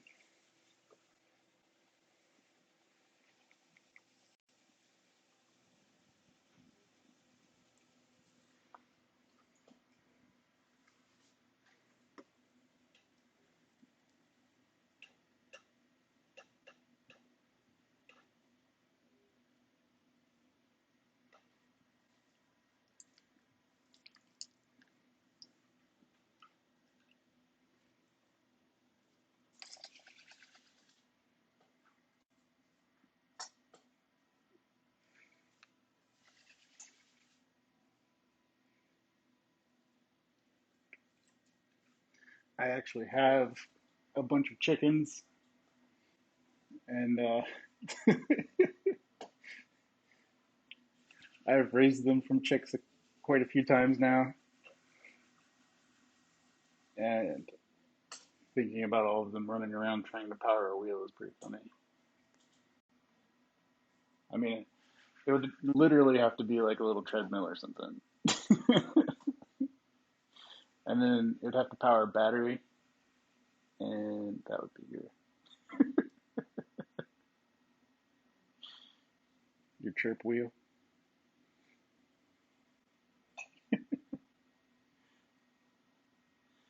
I have a lot of different breeds and colors actually. I have the most. I have some Easter eggers. Those are the ones I have the most of, and the Easter eggers are all different colors, and they also lay different color eggs. So I have like when I collect my eggs every day, I've got light blue, olive green, pink, brown, and white. So I get a variety of different colors. And then I've got a couple of the olive eggers, which is where the olive eggs come from. And then I have 3 Brahmas, which are like white and black. They have black feathers down their necks and their bodies are white. I have a barred rock, which is like a gray feathers with white tips. I have a speckled Sussex, which is red feathers with white and green tips. And then a black Australorp, which is all black, but there's like this green iridescence down their feathers. And then Rhode Island Red, which is just a reddish brown chicken, and an all white chicken. Not sure what the breed is.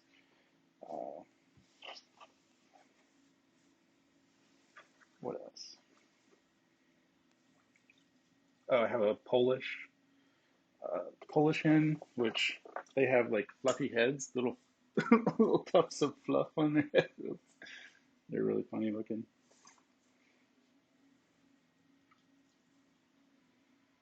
So yeah, whole variety of different chickens.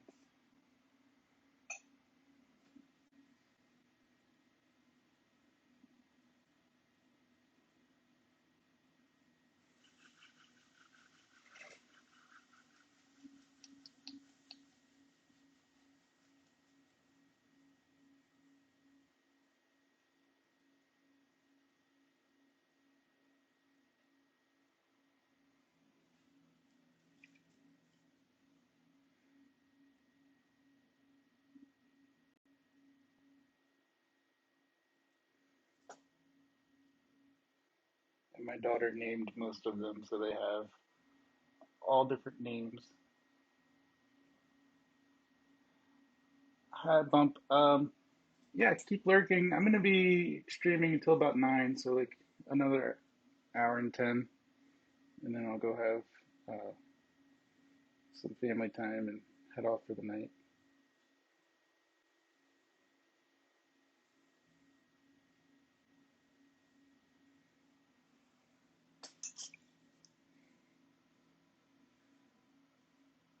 I'm gonna start streaming more. I want to pick another day, probably on the weekend, um, but definitely Wednesday, Thursday for now, for sure.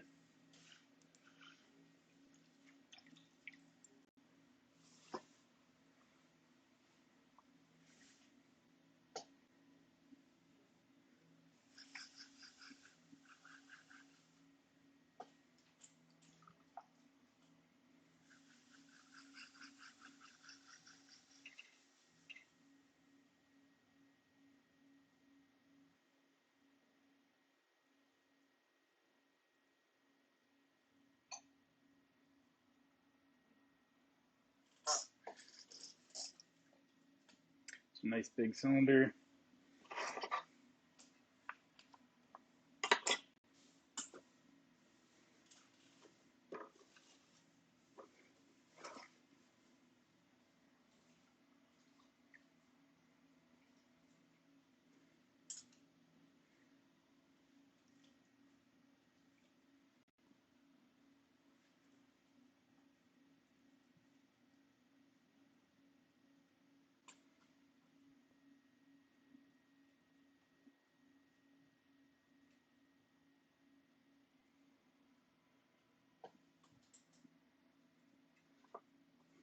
I'll start to bring this lip in.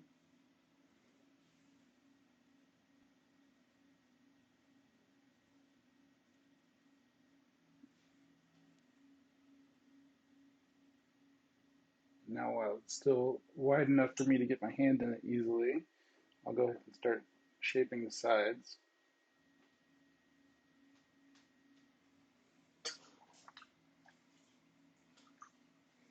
So again, I'm going to switch to using my ribs. So I kind of use 2 ribs at the same time. So I'm going to use this stiff plastic rib on the inside, and I'm going to use my flexible metal rib on the outside. And so I'll actually bend the metal rib like this so that I can kind of catch the shape of this rib on the inside like that.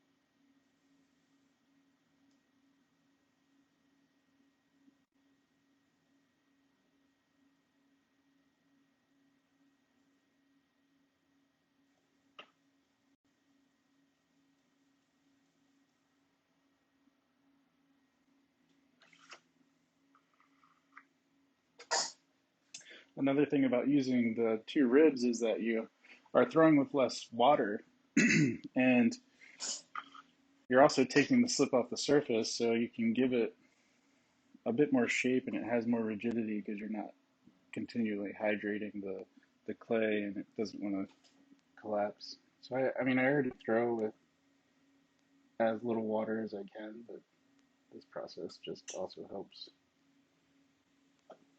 And even though it's dry, where if it were dry and I wanted to touch it with my hands, my skin would create drag and friction. And since I'm just touching it with, a paper thin edge, essentially, it doesn't catch or create a lot of friction, so the clay still slips by without actually dragging or catching on the clay itself.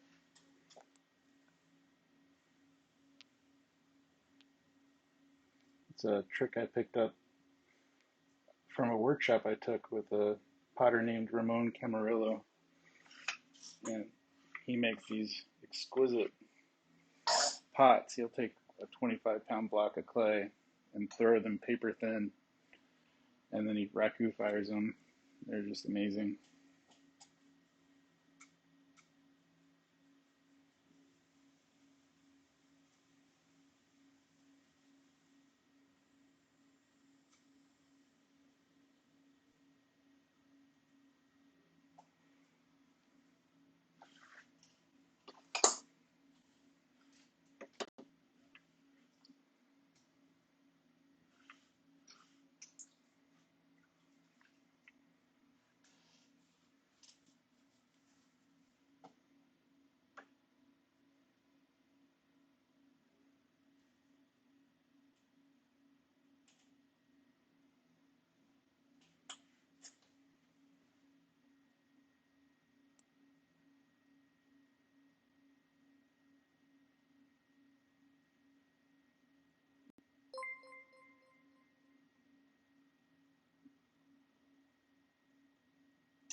Right. Another thing about proportion is that when all is said and done, I like whatever the finial or the top, the lid of this piece is going to be, the actual size of it is about what I'll cut the size of the foot down to, so that the whole shape has the same width at the top as it does at the bottom, and then everything in the middle really comes into proportion and it looks really aesthetically pleasing. And your eye can move around it very easily. Oh, well, thanks, Maki, for hanging out, and I hope you have a good night. Thanks for stopping by and hanging out with me. Yeah, great. Oh, and thanks for the follow. Really appreciate it. Yeah, I'll be on again soon. Definitely next Wednesday, and then probably again on Thursday. So same time, same place.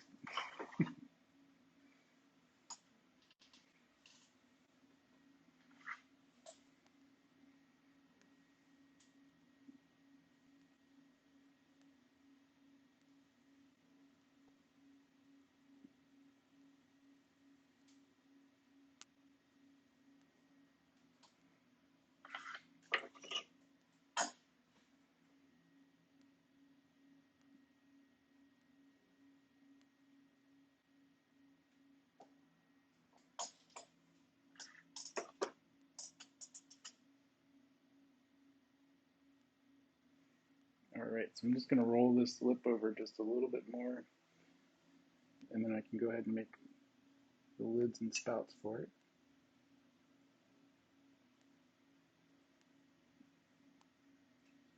And again, before I move to making the lids, I want to make sure I take all of my measurements for the opening.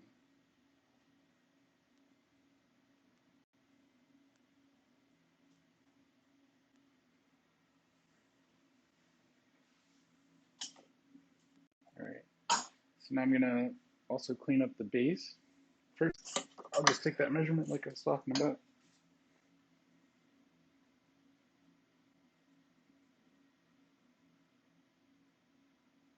All right, there we go.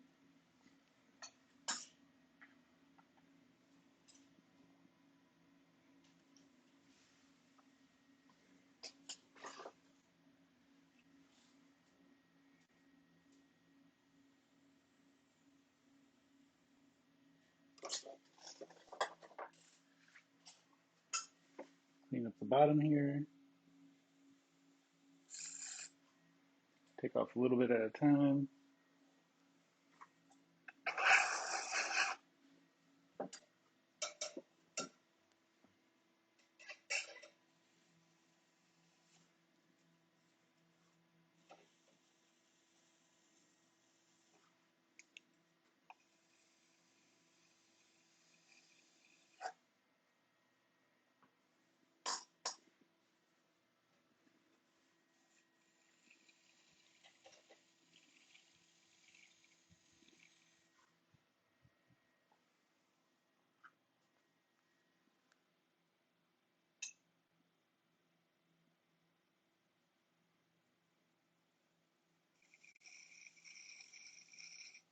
There we go.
All right.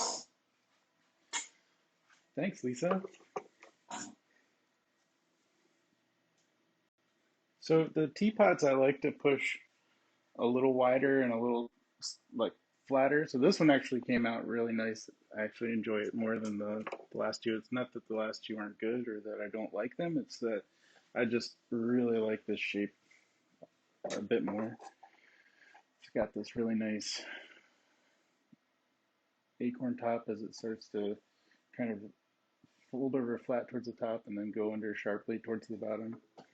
So it's going to have a little different aesthetic than the other two.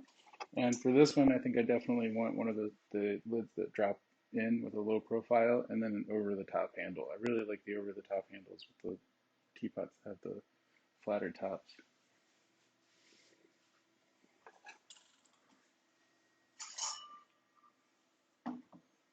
So we're going to set that aside for now. We'll go ahead and start the top.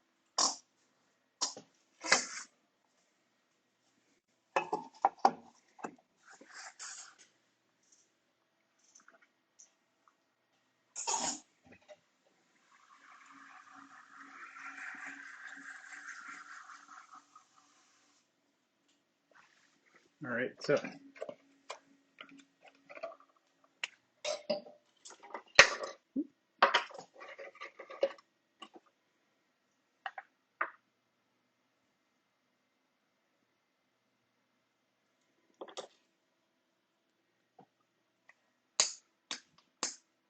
go ahead and make the lid for this one.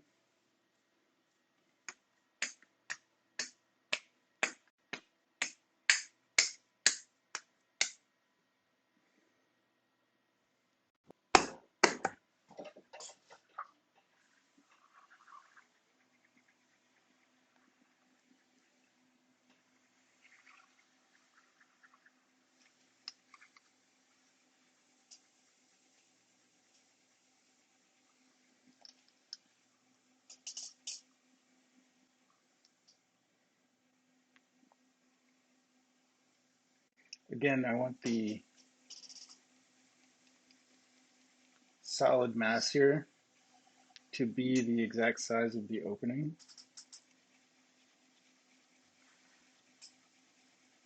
So I'm going to measure this before I do anything else.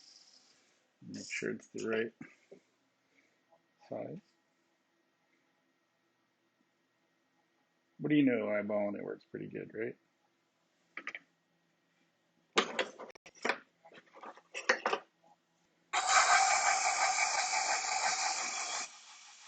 and then just go flat across the side there.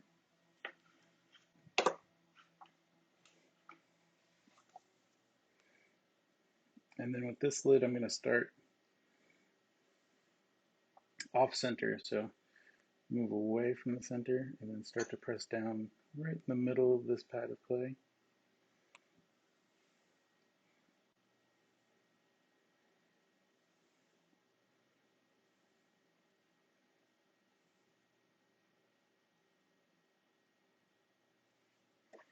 Start to shape up the top of the knob while it's still solid before I start to press in underneath. It'll be a little harder to shape if you press in under here first, because then it starts to get a little weak because it's built on a narrow base. You can still do a little bit of shaping, and you could do even more when you go back to trim when it's leather hard. But for now, I'm just going to get a little lift under it and then push it down just a little bit. There we go.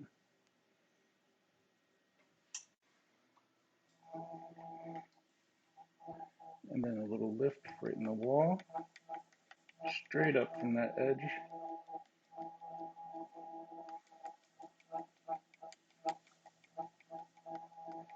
Again, if I want to make sure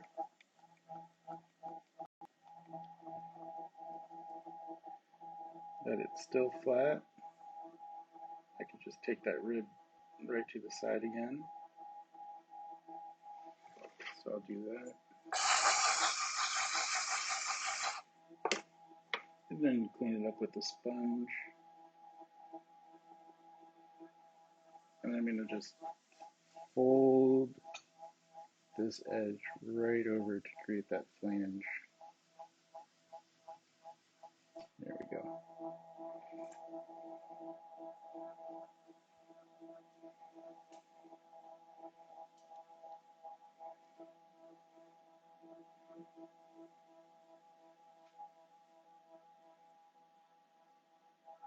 All right, so there's our lid for that piece.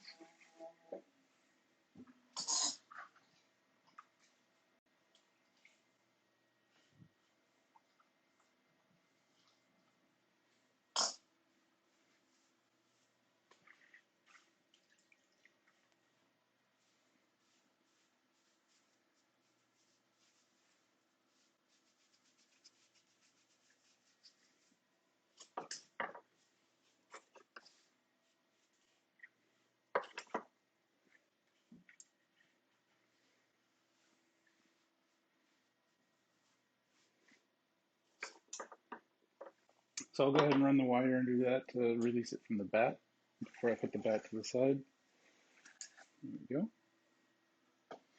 And I already have the ring that I made earlier. If I want to use this, I have enough clay in this to make all three spouts if I want to, but I'm still going to throw one more spout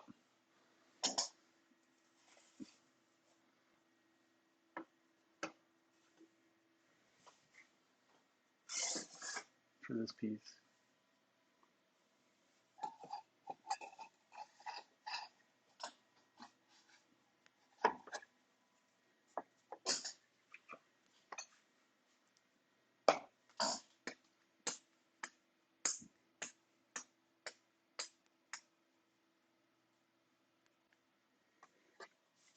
Hope everyone's having a good night.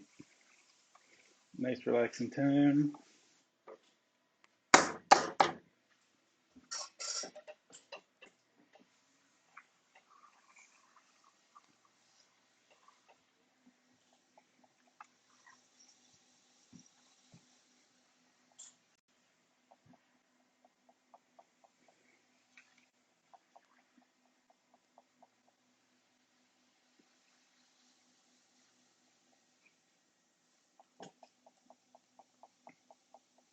All right, so I'm just going to throw a little spout here.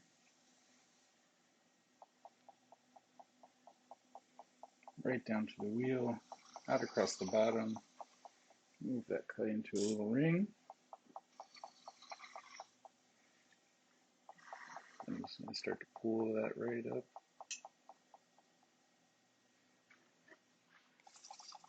Start collaring. Thin out that wall.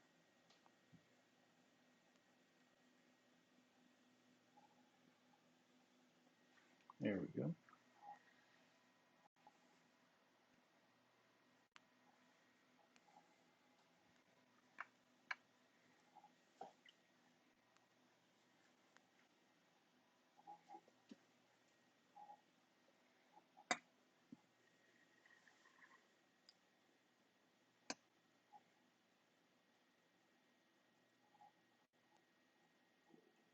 All right. Nice and thin. Now it's just a little bit of shaping.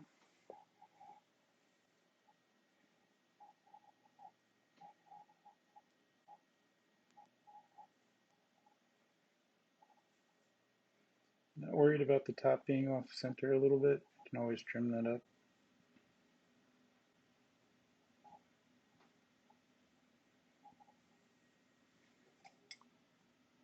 Normally when you open all the way to the wheel head, you're going to have some sort of slight off-centeredness. It's just, I mean, maybe you get good enough not to have it all the time, but I tend to have a little bit of off-centeredness when I do that. I just try to ignore it, and then if I really don't want it to happen, I can always leave a thin layer of clay right at the base like it is a cylinder, then that doesn't happen.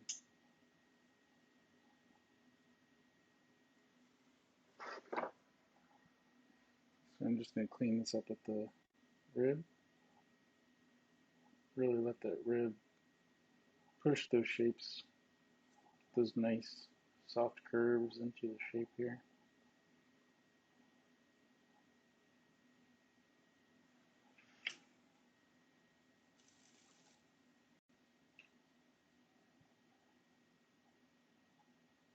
Woo.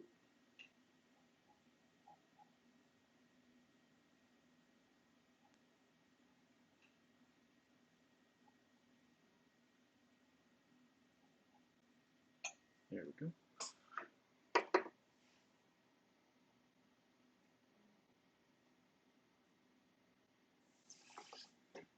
All right.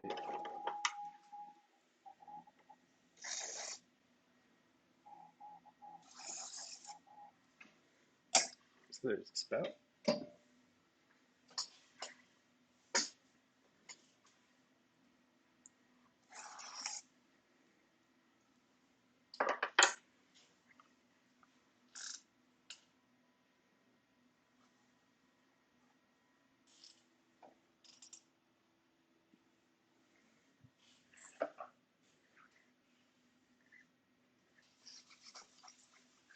All right, let's try something else real quick.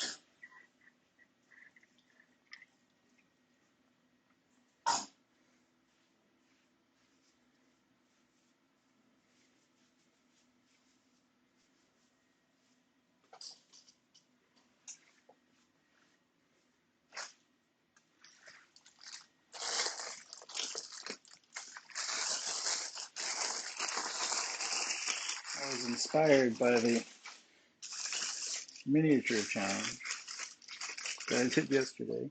So I think I want to make it a bowl, nice big bowl.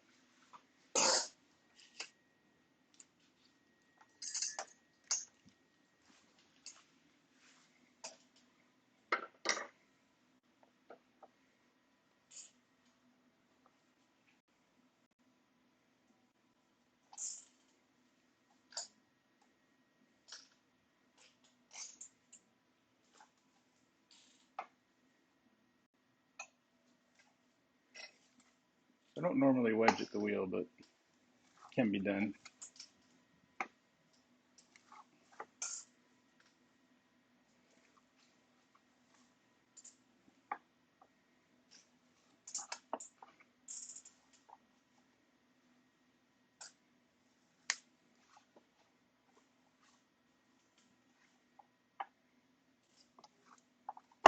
especially a wet wheel head.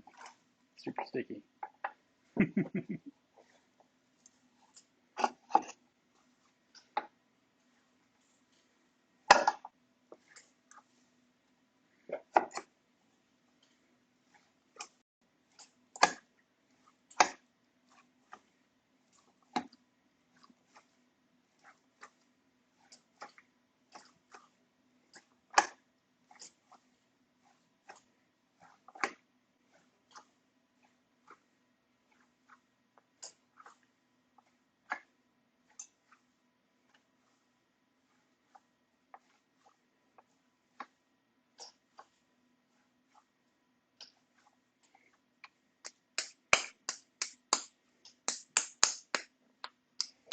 We're just getting this clay worked into shape. Get it ready to throw.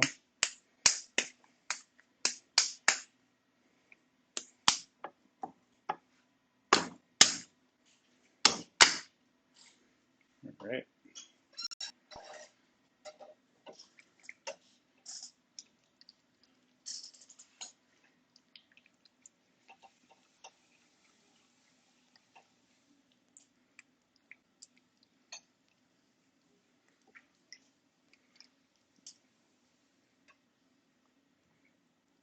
Centering this nice big lump of clay here.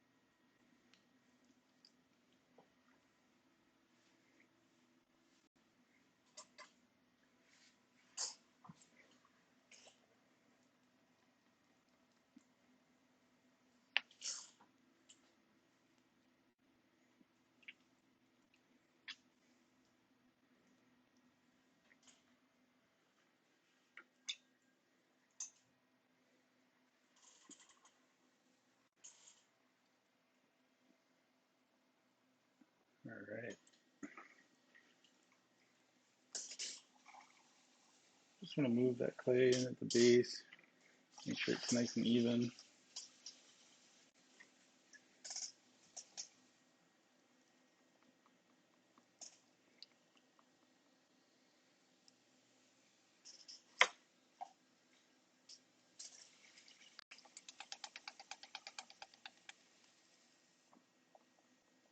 You can press it all into the middle of the wheel before I press it all back down. Lisa, I have no idea. I just literally cut it off the block. It was probably a quarter of it at least, maybe 7 pounds.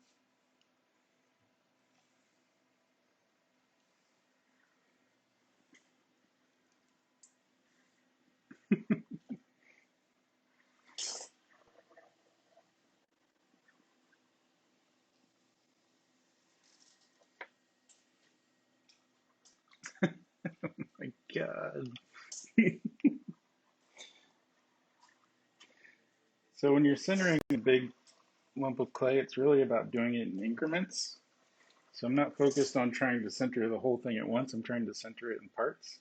So for a little while, I was just working the clay in at the base and then working it up in sections, and then just trying to stabilize the top. So like right now, I'm stabilizing this section here, and then I'll go back and stabilize the top. And then work back in at the base, and then bring it up, and then stabilize the top, press it back down. I'm trying to spread my hands across the clay, so I'll start to lift my thumb up and use my thumb towards the top of the clay.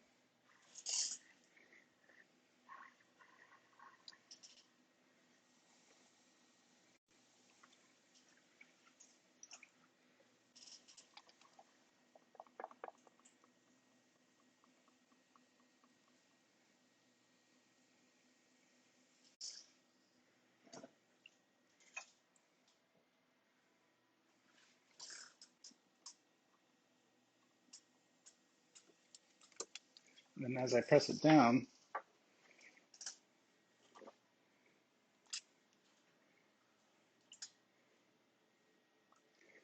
I can really focus on getting it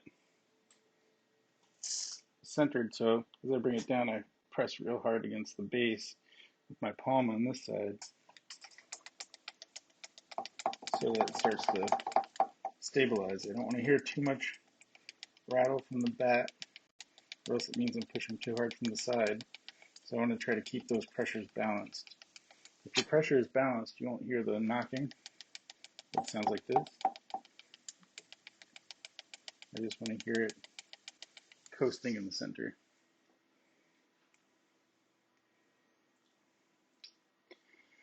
So now it's centered. Now I'm just trying to get it into the base that I want.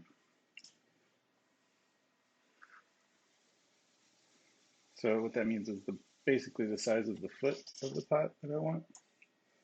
So this is just about where I want it.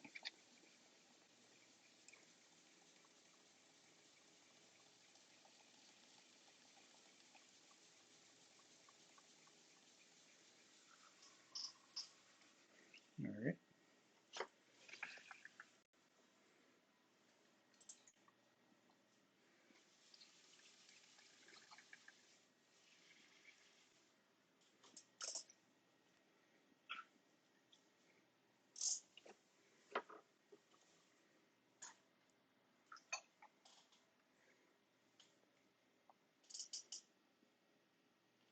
Now open.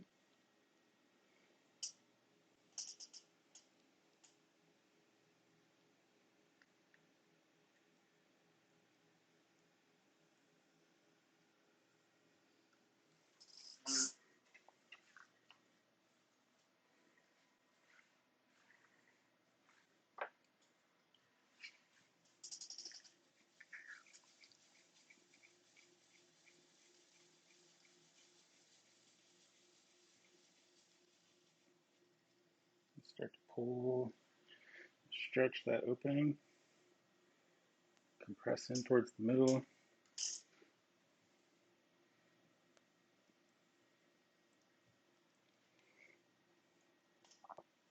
Leaving it pretty thick in the base so that I can go back and trim it later, have a nice foot on it.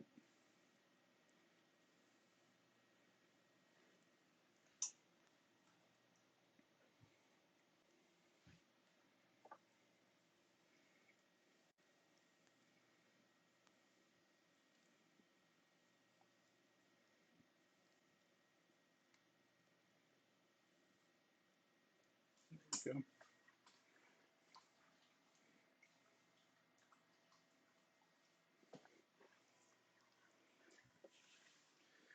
So now I want to start to move the clay in from the outside here, and I'm going to press it in and try to lift it up into this wall, moving out at a slight angle.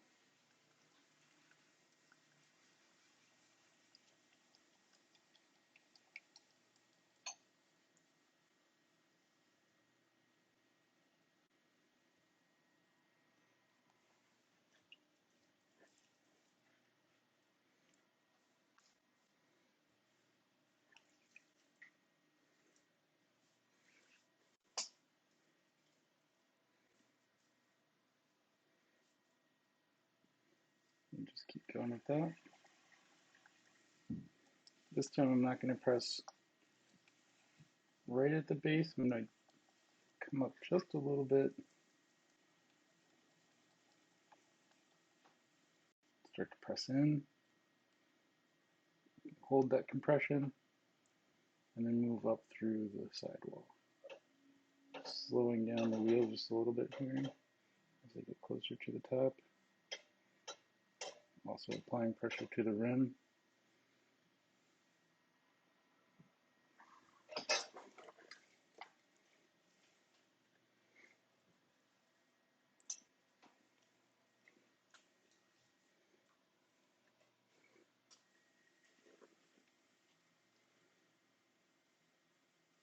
Pressing in a little harder from the inside now, and then also starting to press from the outside, and then holding that compression and moving up through the rim of that bowl again.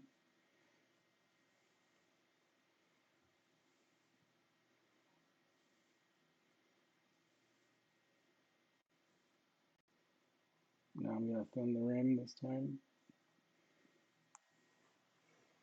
All right.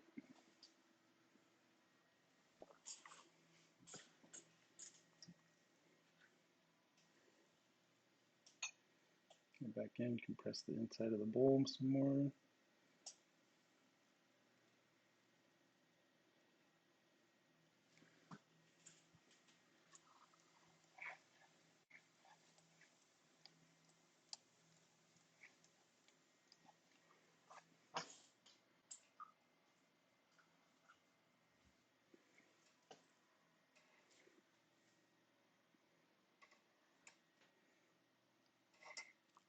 Wet the wall of the pot.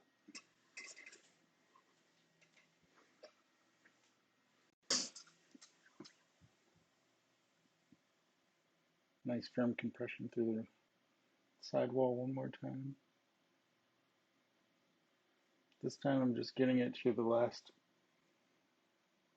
pass for the thickness that I want.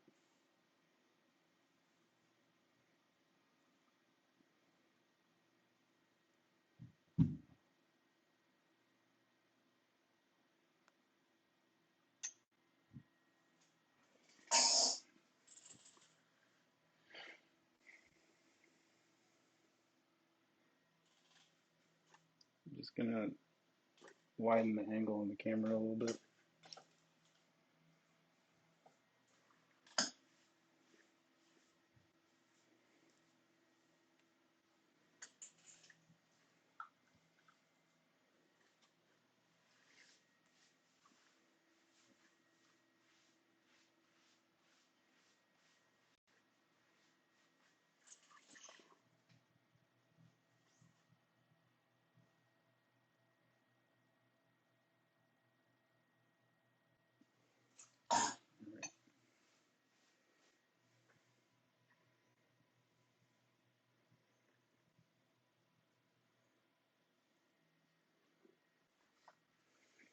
So at this point I'm gonna start shaping.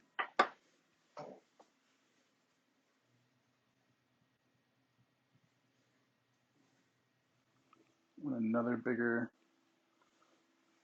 yellow rib to work with. So got here now. Polly, thanks so much. Hello. Thanks for the raid. Hey, Gru, how's it going? Hi, everyone. So I've just been making some teapots this evening. Made some teapot shapes, and now I'm just throwing a big bowl. Hey, thanks for the follow, Shirty Bag 515. Appreciate it. Hi. Hello, Lisa Harris. Oh, thanks for the follow. Awesome. Thanks so much.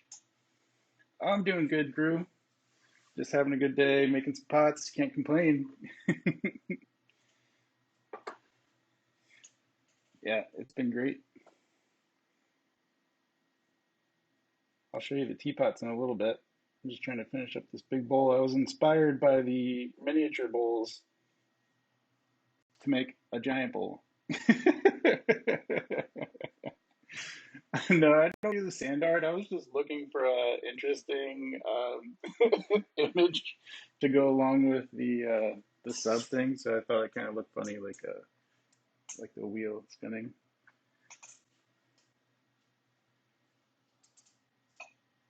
All right, so I'm just shaping up. So right now I'm using two potter's ribs. I just threw the wall and thinned it out. Yeah, no worries, Drew. And I'm about to really press some shape into this guy here.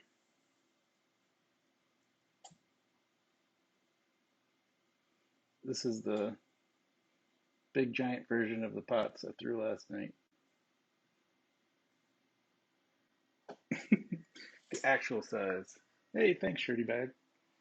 Appreciate it.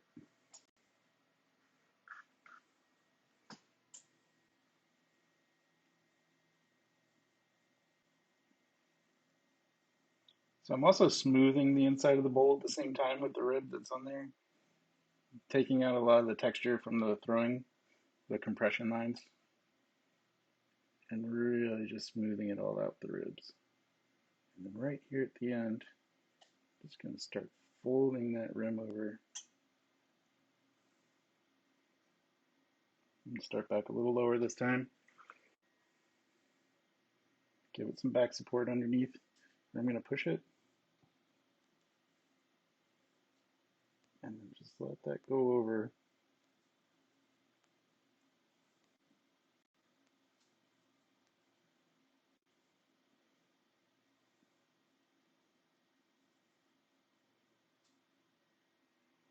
There we go. Did you center that with your fingers? Yeah.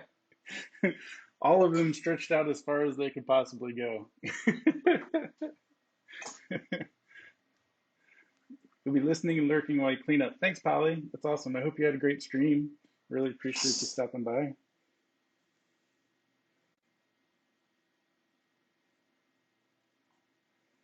So now I'm just rounding out that rim just a little bit. There we go. So if you didn't see last night, then show you the, let's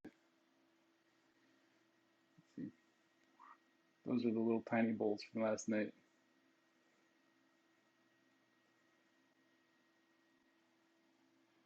And that's the little tiny bowl magnified.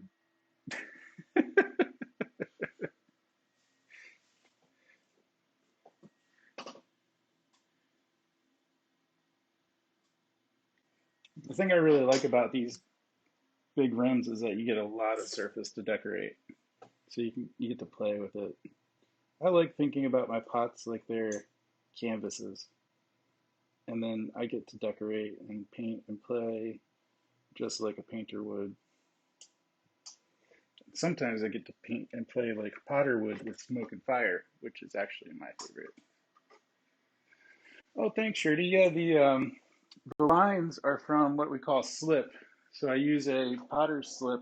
It's like a clay-based, you take clay, you mix it with water, and it gets real liquidy, and then you add what we call mason stain.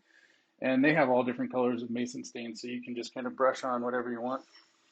And then the lines that are in them, so like the ones that look like they're kind of carved a little bit, like this one, that's actually a technique called Graffito, and that's where you are carving through the slip back into the piece. And then this is like a variation of it where I just kind of pressed the a tool through the slips and kind of blended them together, and then also made those like fun patterns like that. And then some of these, this is just like a banding pattern where you use multiple colors. Same with that one. And then I did a couple blends where I kind of faded one color into the next, which was really fun. So I had a lot of fun with those last night.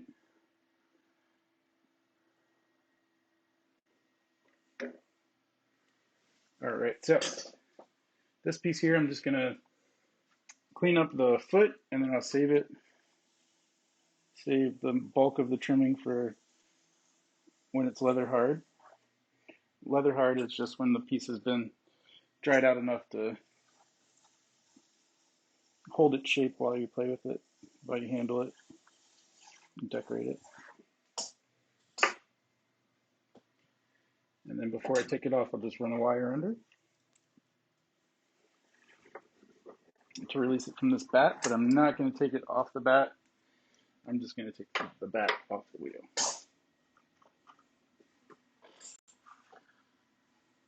And then I'll give everyone a preview of the teapots that we made earlier.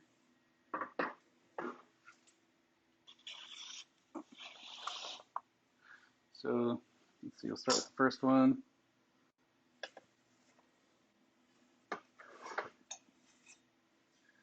So this was our first teapot body.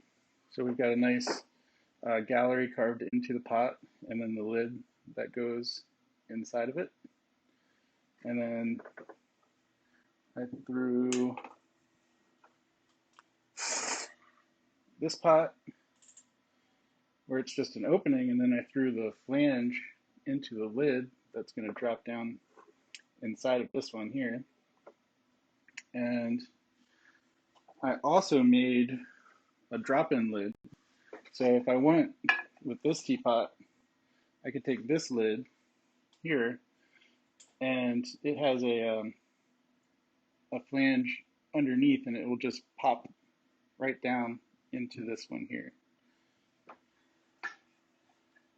So I made two lids because I like having options for how I want to finish it. It gives me a different place that I could put the handle. And then the last teapot body I made was this one here.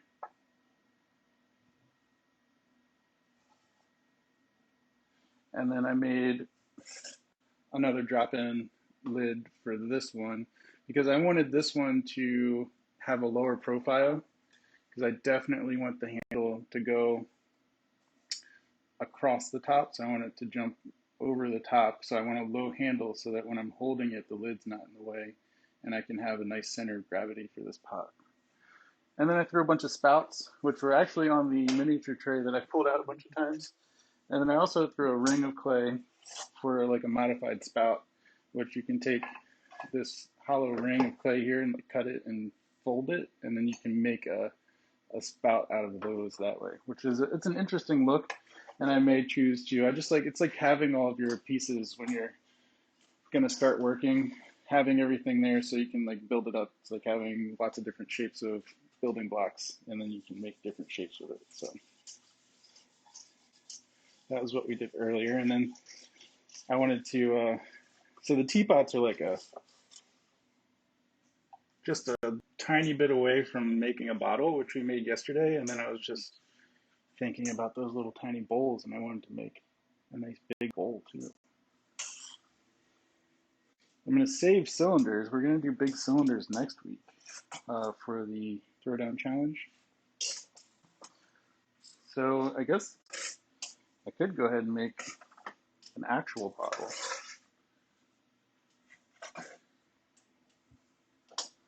Real quick.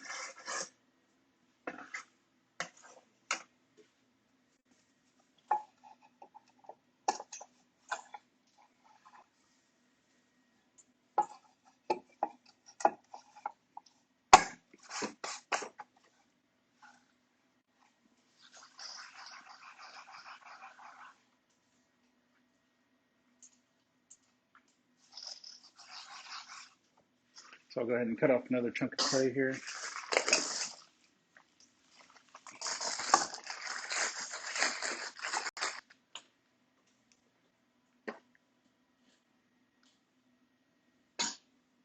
Hopefully everyone that just joined us had a good time over at Polystream.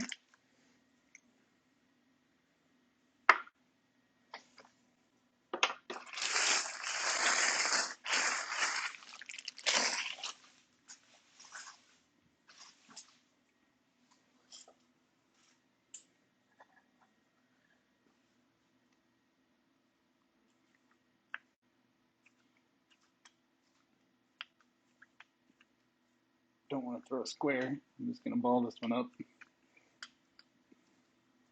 This is I'm not just patting it into shape, I'm actually folding it. So this is like a version of wedging, except I'm just doing it by hand.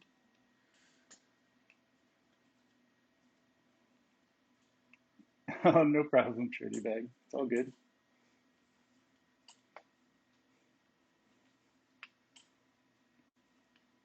So you can see the folds that are being put in it as I do that. Now I'm just going to give it a little shape, round out the bottom. Plop that right on there.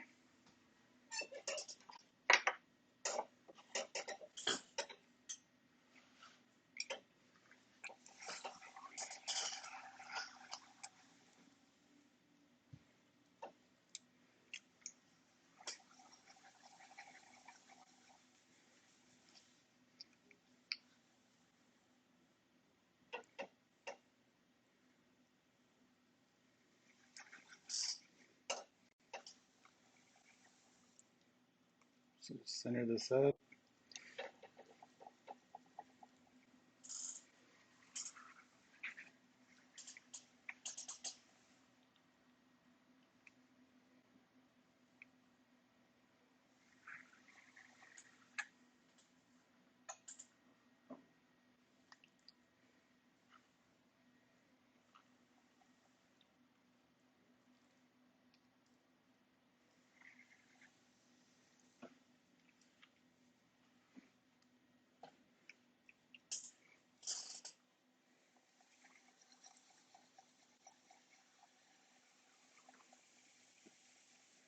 right, from here, I'm going to start bringing up the clay into a taller cylinder. So with the bottle, I like to have a smaller base. And with a smaller base, that means I'm just going to start with a taller cone of clay. The solid mass of clay, whatever the base size is here, that's kind of the size of the base of the pot that I'm going to be making is going to be. Now that can always be trimmed down, but I do want to try to get it close if I can. That means I'm using all of my clay efficiently, and I don't have to trim a lot off if it's not necessary.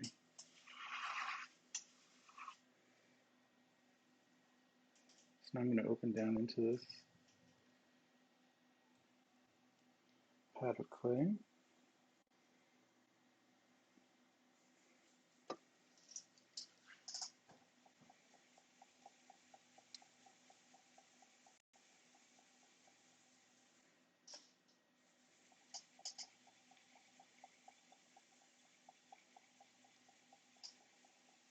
And in the bottom, I'm going to open it just slightly, not really as wide as I would for a regular cylinder.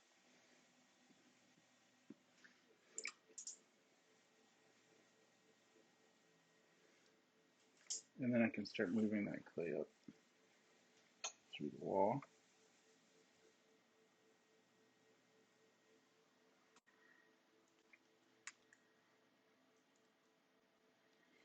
After finding poly a few days ago, I was looking into a wheel and kiln. That's a chunk of money to get into this also. Yep, we have a we have a meme that goes around the pottery communities that says, "Why should I buy a mug when I can make it myself for $2,500 or more?" It's like whatever a massive amount of money it actually costs to buy a wheel and a kiln and clay. But it's not something that you have to invest all of your money into. You can always find a local potter that you might be able to use their kiln, or a art studio that might be offering limited classes in some way, and then you might be able to use their kilns, or a like here on the shore we have a clay guild, and there's lots of ways, and the pottery community is so helpful that people are pretty generous with their time and space. If you're interested, they'll reach out. If you reach out to them, they'll help you.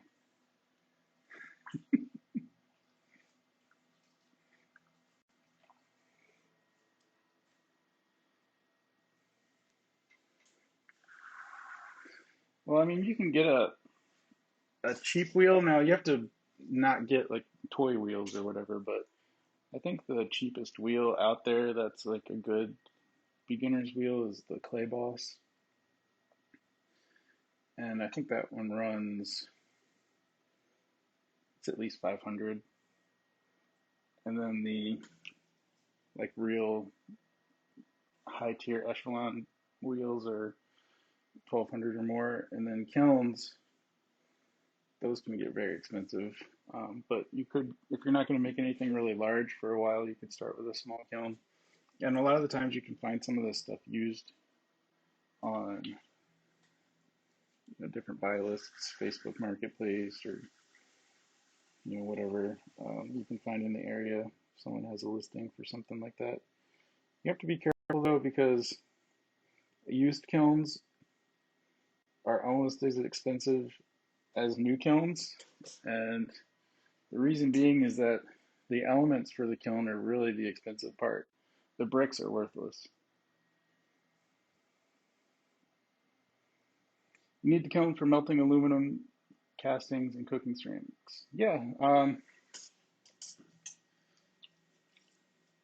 a front loader might work, a small front loader, or a short top loader. Depends on how you're pulling out, if you're using a crucible or not, or if you're just like loading in your aluminum castings. I'm not sure exactly how you're, like, so if you're using a crucible, you'll want a top loader where you can pull the pot out and then pour it into whatever you're making. If you're just casting into them, then you might just want a top loader to like melt the metal so it slumps down into the mold. What are you making, Shirley? Crucible, yeah. So you'll probably want like a top or side loader. Um,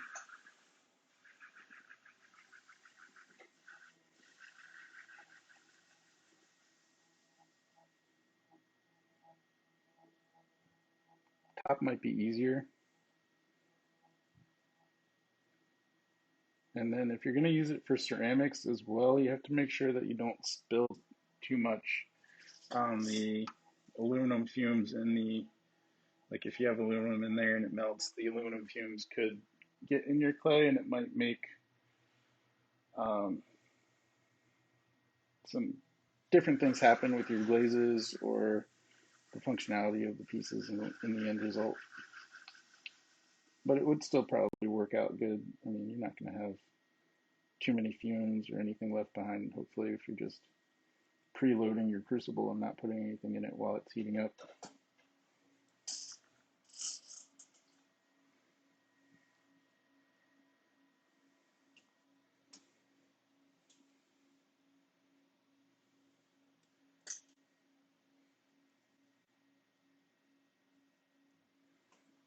All right, so now that I have my cylinder made, I'm just going to start to thin the top a little bit.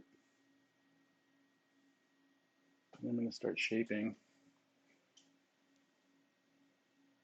Just going to make it just wide enough for my hand to go inside the top.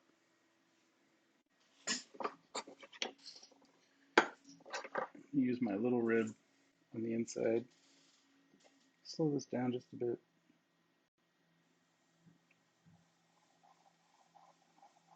And then start my expansion.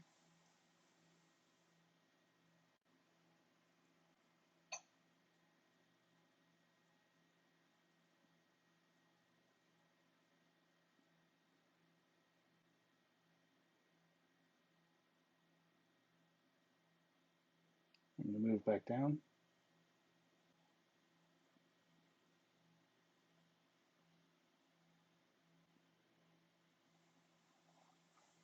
I'm going to leave this extra clay at the base for a while. It helps give it some nice support. It's like having a buttress supporting the base of the pot while I'm working above it, especially as this piece gets wider and wider. The thinner the bottom is, the more it'll want to go off center or push off to the side. So I want to go ahead and leave all that clay for now.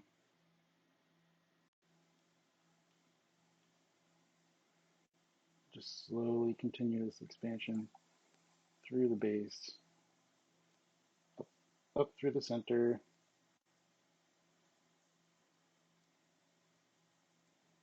and then right into the shoulder.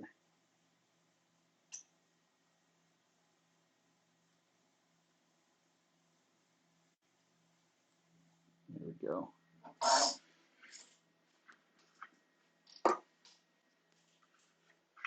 So that's most of the shaping. It becomes a bit more exaggerated as I bring the top in, and then when I trim the base up, it'll also start to really highlight the shape that I put in it. Now you can go as far as you want. If I wanted to push it out more, I could. But the further I go, the more stout it's going to get. And it's just going to have a different shape. Really, I hit like 4 or 5 different shapes in the process of shaping this that would have been perfectly fine pots and beautiful in their own right. And so that really is consistent throughout the process. If I wanted to keep shaping it, like just how it looks good right now, if I shaped it again, it would look fine. And then, yeah. But you just have to pick a point to say this is where I'm going to stop for now. I am going to cheat a little bit. I was complaining about not having a torch yesterday. I have one today.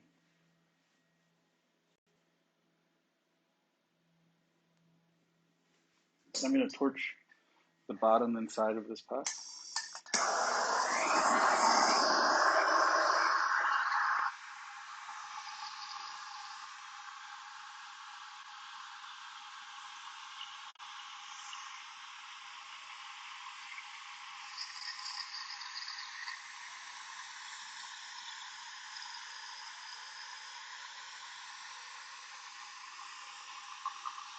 I'm trying to dehydrate it and get this bottom part firmed up so that as I bring the neck of the pot in, it puts a lot of torque on it. And pressing up here, it starts to drag, and then it can make the shoulder area fall in. And so I'm just setting up, dehydrating the base of it so I don't have to worry about it anymore. Just lock that shape in.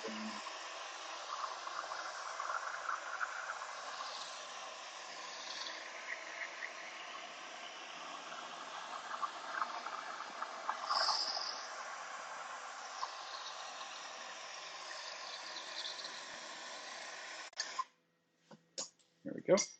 So really what I'm looking for is that you can see from here down, it's not really reflecting the light the same way that it is in this ring right here. So I'm looking for it to lose some of that sheen. That means it's just dry enough, and when I touch it now, my finger really drags on it. It won't cause cracks from shrinking because I'm not, what's going to happen is there's so much water on the inside layer still that it's just going to rehydrate. But what I've done is I've just started to stiffen it.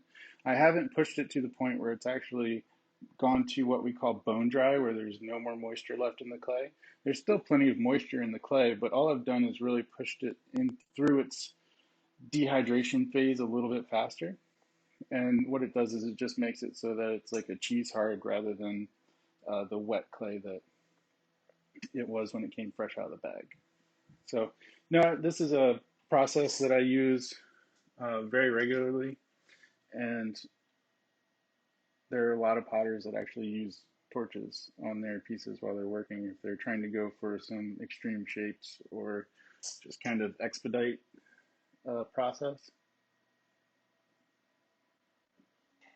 So now I'm just collaring in. I need to, as I collar in, I need to go back, stretch that clay.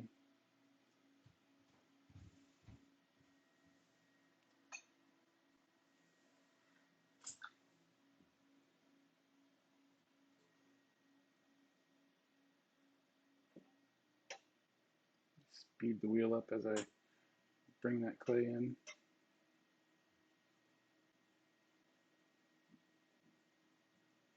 Really support the shoulder as I move through. So I'm reaching back down in there, really getting some lift as it comes through. Once I move past a point where I can't reach anymore, then I'll go ahead and just start to shape it with the rib.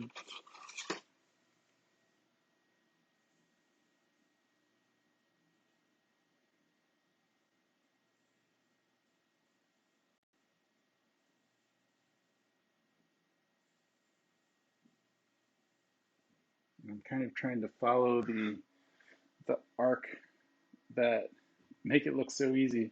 Well, that's what that's what happens after you've been doing something for a long time. You know, it starts to look pretty easy, doesn't it? It's I've done this so many times that it's just natural now. It just feels natural. So, all right. So now that I have this shoulder following the curve of the bottle, and I can't really reach down here anymore. So what I'm going to do is just kind of stiffen up this bit of clay where it's a little wet at the top. So I'm just going to hit it with the torch again. Just trying to get this one band of clay.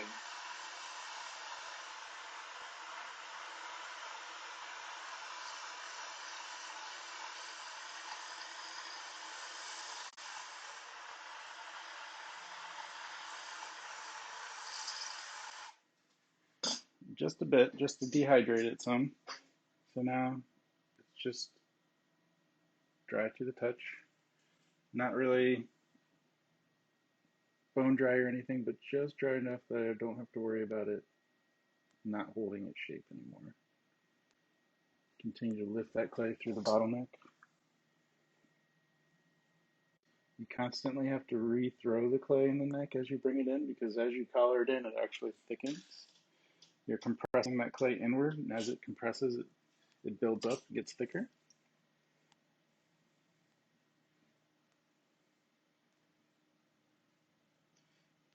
So this is the point in the pot where it's a lot like making those miniatures, where I've kind of eliminated the need to think about the bottom section. And now I can focus on just throwing this little bit of clay at the top. It's almost like it's its own little bit of clay. It's like throwing off the mound a little miniature. How many years now? I have 20 years in carpentry, welding now. It's I've been making pottery for 15 years, and I started out. My wife was taking classes at our local university, Salisbury University here, and she took 2 semesters back to back, 3 classes, and I Cat Gun Studio. And so what I did is I started making stuff at home, some hand building pieces, and then we started going into the studio after hours. And during the second semester, they had a bunch of studio techs leave. And so I got hired my wife got hired as the ceramics tech, and then I got hired as the head 3D technician. So I was working with ceramics, sculpture, and glass. So I've been I worked in the university setting for 12 years. So I've been teaching pretty much the whole time that I've been making as well.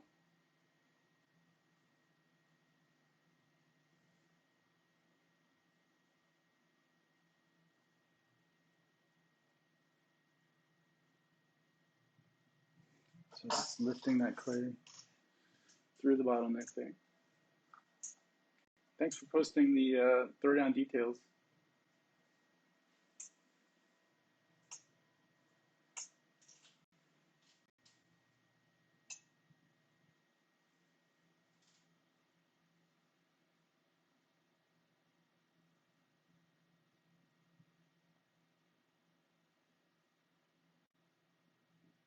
So again, it's just, you have to make some choices here. How far do you want to bring it in?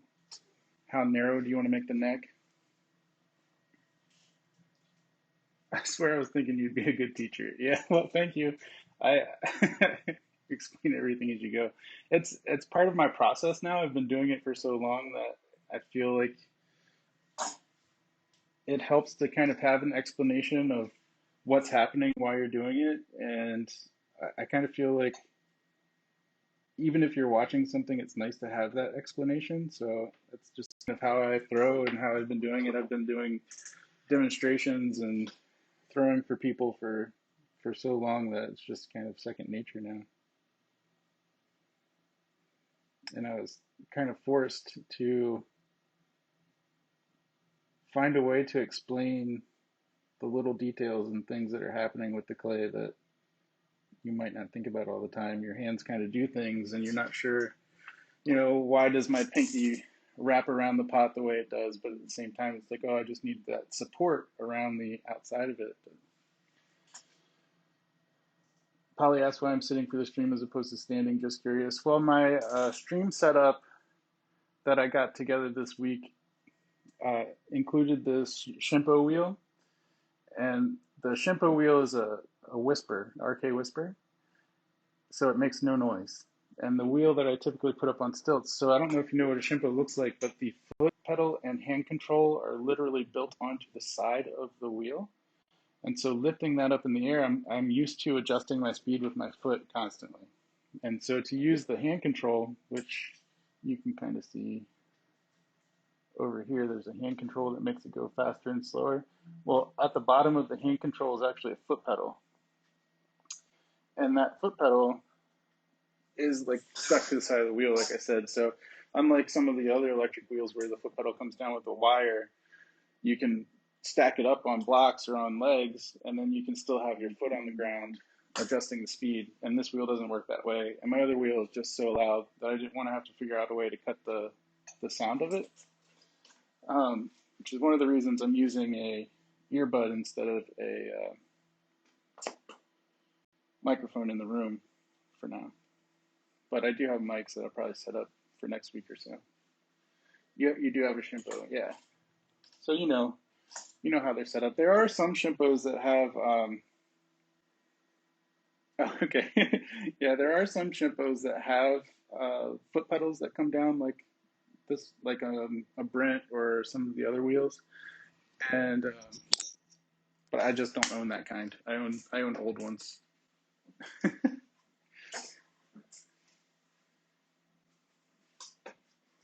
All right, so just to finish this bottle up, all I really want to do is just continue shaping this arch, just following that shape up towards the neck. And one neat little trick that I like to do to kind of make the neck come into a nice proportion is I use the edge of the rib as it comes over, and I just let it press in and carve a little dent. And you see how that frames the neck there? Just gives it that nice balanced symmetrical look. It really kind of brings it together. And then I'll use these little ribs like this one here, and I'll just take that in and just let that nice soft curve press into the side of this, and then really bring that out just so those proportions match. Something like that. You have legs for your wheel, you still didn't set them up. It's worth setting them up. I really like throwing standing, and I'll probably create a way that I can throw standing in here for some of the streams. It's a lot more comfortable if you're just making small items, mugs, bottles, little bowls, nothing too tall. When you get to the point where you have to like lift your arm up like this so that you're down inside your pot, that gets really uncomfortable and it's going to start to stress your arm out. So you need to be working on things where your arm is just at a really neutral kind of state here so that you can bring up easily without putting any extra stress in your shoulder. So you don't want to throw anything if you're standing that's too tall. So it's actually nice to have multiple wheels in the studio if you have one on the ground and one that's up high if you are going to throw something tall like vases or tall bottles or something like that. And then you can throw them sitting down and you get all that height, and then you can even stand up and get all that extra height that you need for that. So it's kind of, you trade a little bit of the size of the pot that you're going to make for the standing wheel, but it's worth it in the long run. It really saves a lot of ache on your lower back, and it takes a little bit of getting used to when you are trying to change where you've got all your leverage from your lower body and your torso that you've been leaning into to really brace your hands around your clay. When you're just kind of at your waist and leaning into the clay, it kind of makes it a little different. So it's a little bit to get used to, but once you do, it's definitely the way to go if you have any aches or pains or lower backs. I do recommend getting some sort of mat to stand on though, because or have like really nice shoes, something to make the ground a little softer, like a rubber mat or like those things they use in kitchens with the holes in them. So that, like industrial kitchens, and that makes it really nice if you're going to stand for a while, because standing for a while too will also kind of put some pressure on your lower back, so you need to alleviate that any way you can. Yeah, I have multiple wheels in the studio most of the time, and it's really nice if I'm doing like stacked pieces, because I do a lot of pieces where I'll throw like the bottom and then throw the top and join the two together. When I do something like that, it's really nice to have the low wheel. I'll throw the bottom section on the low wheel, and then I can throw the top section on the wheel that's standing, and then I can just lift it, flip it over, stack it on top of it. So when I cut away this clay at the base on this pot, I want to do it very slowly. If I take it away too quickly, I'm going to throw the piece off center, and then the whole thing is going to start really rocking side to side a lot. So I'm just going to get under here and start tearing away little strips of this clay a bit at a time.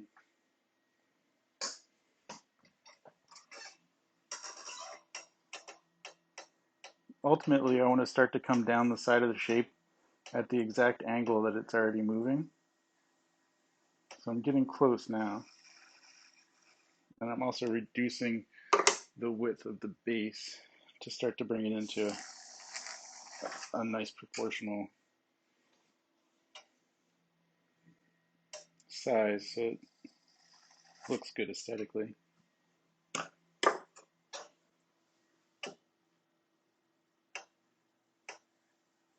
Cutting in a bit deeper this time. It's one of the reasons I leave it thicker in the base, what I talked about a little earlier. Give some tips for cutting away at the bottom. Well, the biggest tip I can give is what I just said, which is do it very slowly and in small strips. The other thing is to take your wooden knife tool, and you have this angle on it here. And so I'm using it like a pencil, like I would write my name, and I'm drawing a line. I'm trying to follow. So I'm pressing the piece up against the bottle just like it's a rib. I'm pressing the knife up against it like it's a rib, and then I'm just following it straight down. And then it's like I'm using the tip of it, and I'm just drawing that line through space until I reach the point where I hit the wheel, and then I just hold still. And if it's a small enough sliver, then you can take your needle, run it right underneath, cut it, peel it away, and then do it again until you're happy. And again, you can go and trim this. So what I would have to do is actually take it, you need a better tool. You know, these basic, these come with like all of those basic toolkits, and it's one of the best tools that I can think of for actually trimming the clay to cut off the excess clay at the bottom of the pot.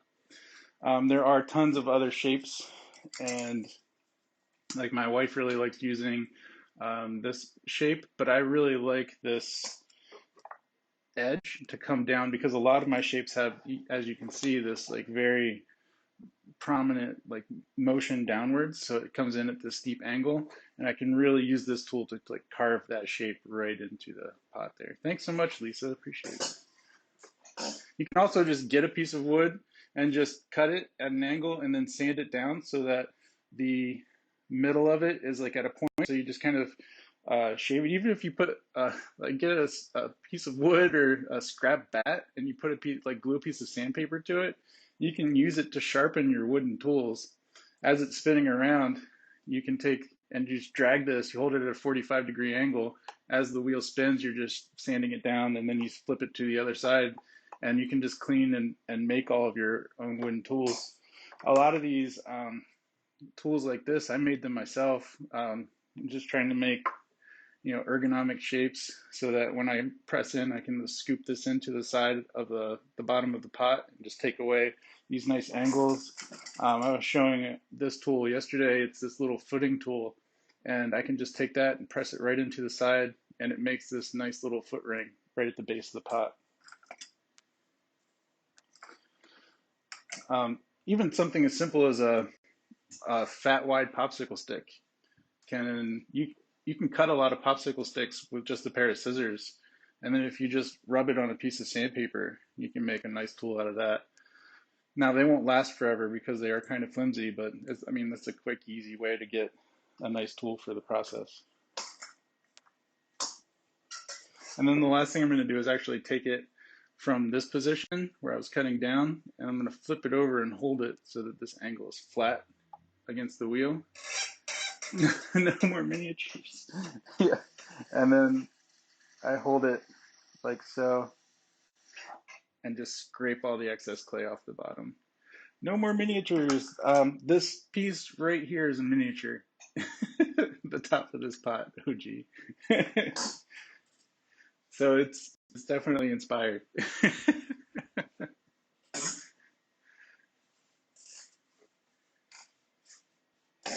So this could, what I was going to say is I could still take this and trim it, and what I could do is take another piece of clay, throw a big cylinder nice and thick, and then scrape it clean of wet slip, and then I can just flip this over and drop the bottleneck inside of it like a chuck, and then I can trim the base up and make it come in even more, which is something I do to really emphasize. And especially if I want to put a foot ring on there, if I make it so that the piece is very exaggerated and that it would want to come down to a really tight point, but then it would just not be stable at all, then sometimes I leave a little extra clay to trim a foot in the bottom. And that way I can still have my amphora shape come down, but then there's just a foot to support it. So when you turn it over, it still looks like it's an amphora. It just goes all the way up through the foot that comes off the top. So there's the bottle. So we made our big bowl, we made our teapots, made the bottle. I'm saving the tall cylinders for next week for the throwdown challenge. That kind of covers the magnified versions of the miniatures we threw yesterday. And I'm going to try to come back again this week and finish these teapots up on stream and maybe trim this big bowl too and maybe do some decorating. And so hopefully maybe Saturday for that will be good. But I think I'm pretty much ready to have some family time for the rest of the evening. And I really appreciate everyone hanging out for the stream this evening. Thank you everyone who followed tonight. And I'm going to shoot for Saturday, but if you don't catch the stream then I'm definitely going to be back on Wednesday and Thursday next week. And like I said, we'll do the dang it, I'm late. Sorry, OG. Yeah. Oh, you're welcome, Lisa. Well, have a good night, Polly. Thank you so much. Appreciate you hanging out with me after your stream. Oh, thanks, Lisa Harris. All right, great. I look forward to it. Yeah, look for the notification. If you haven't hit the notification button, please do.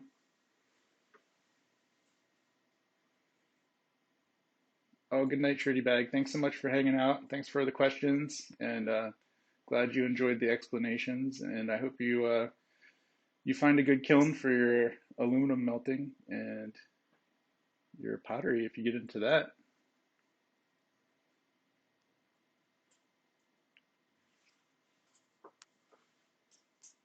All right. Well, I'm gonna hit the end splash, and then I'm gonna go see if I can find someone to raid real quick.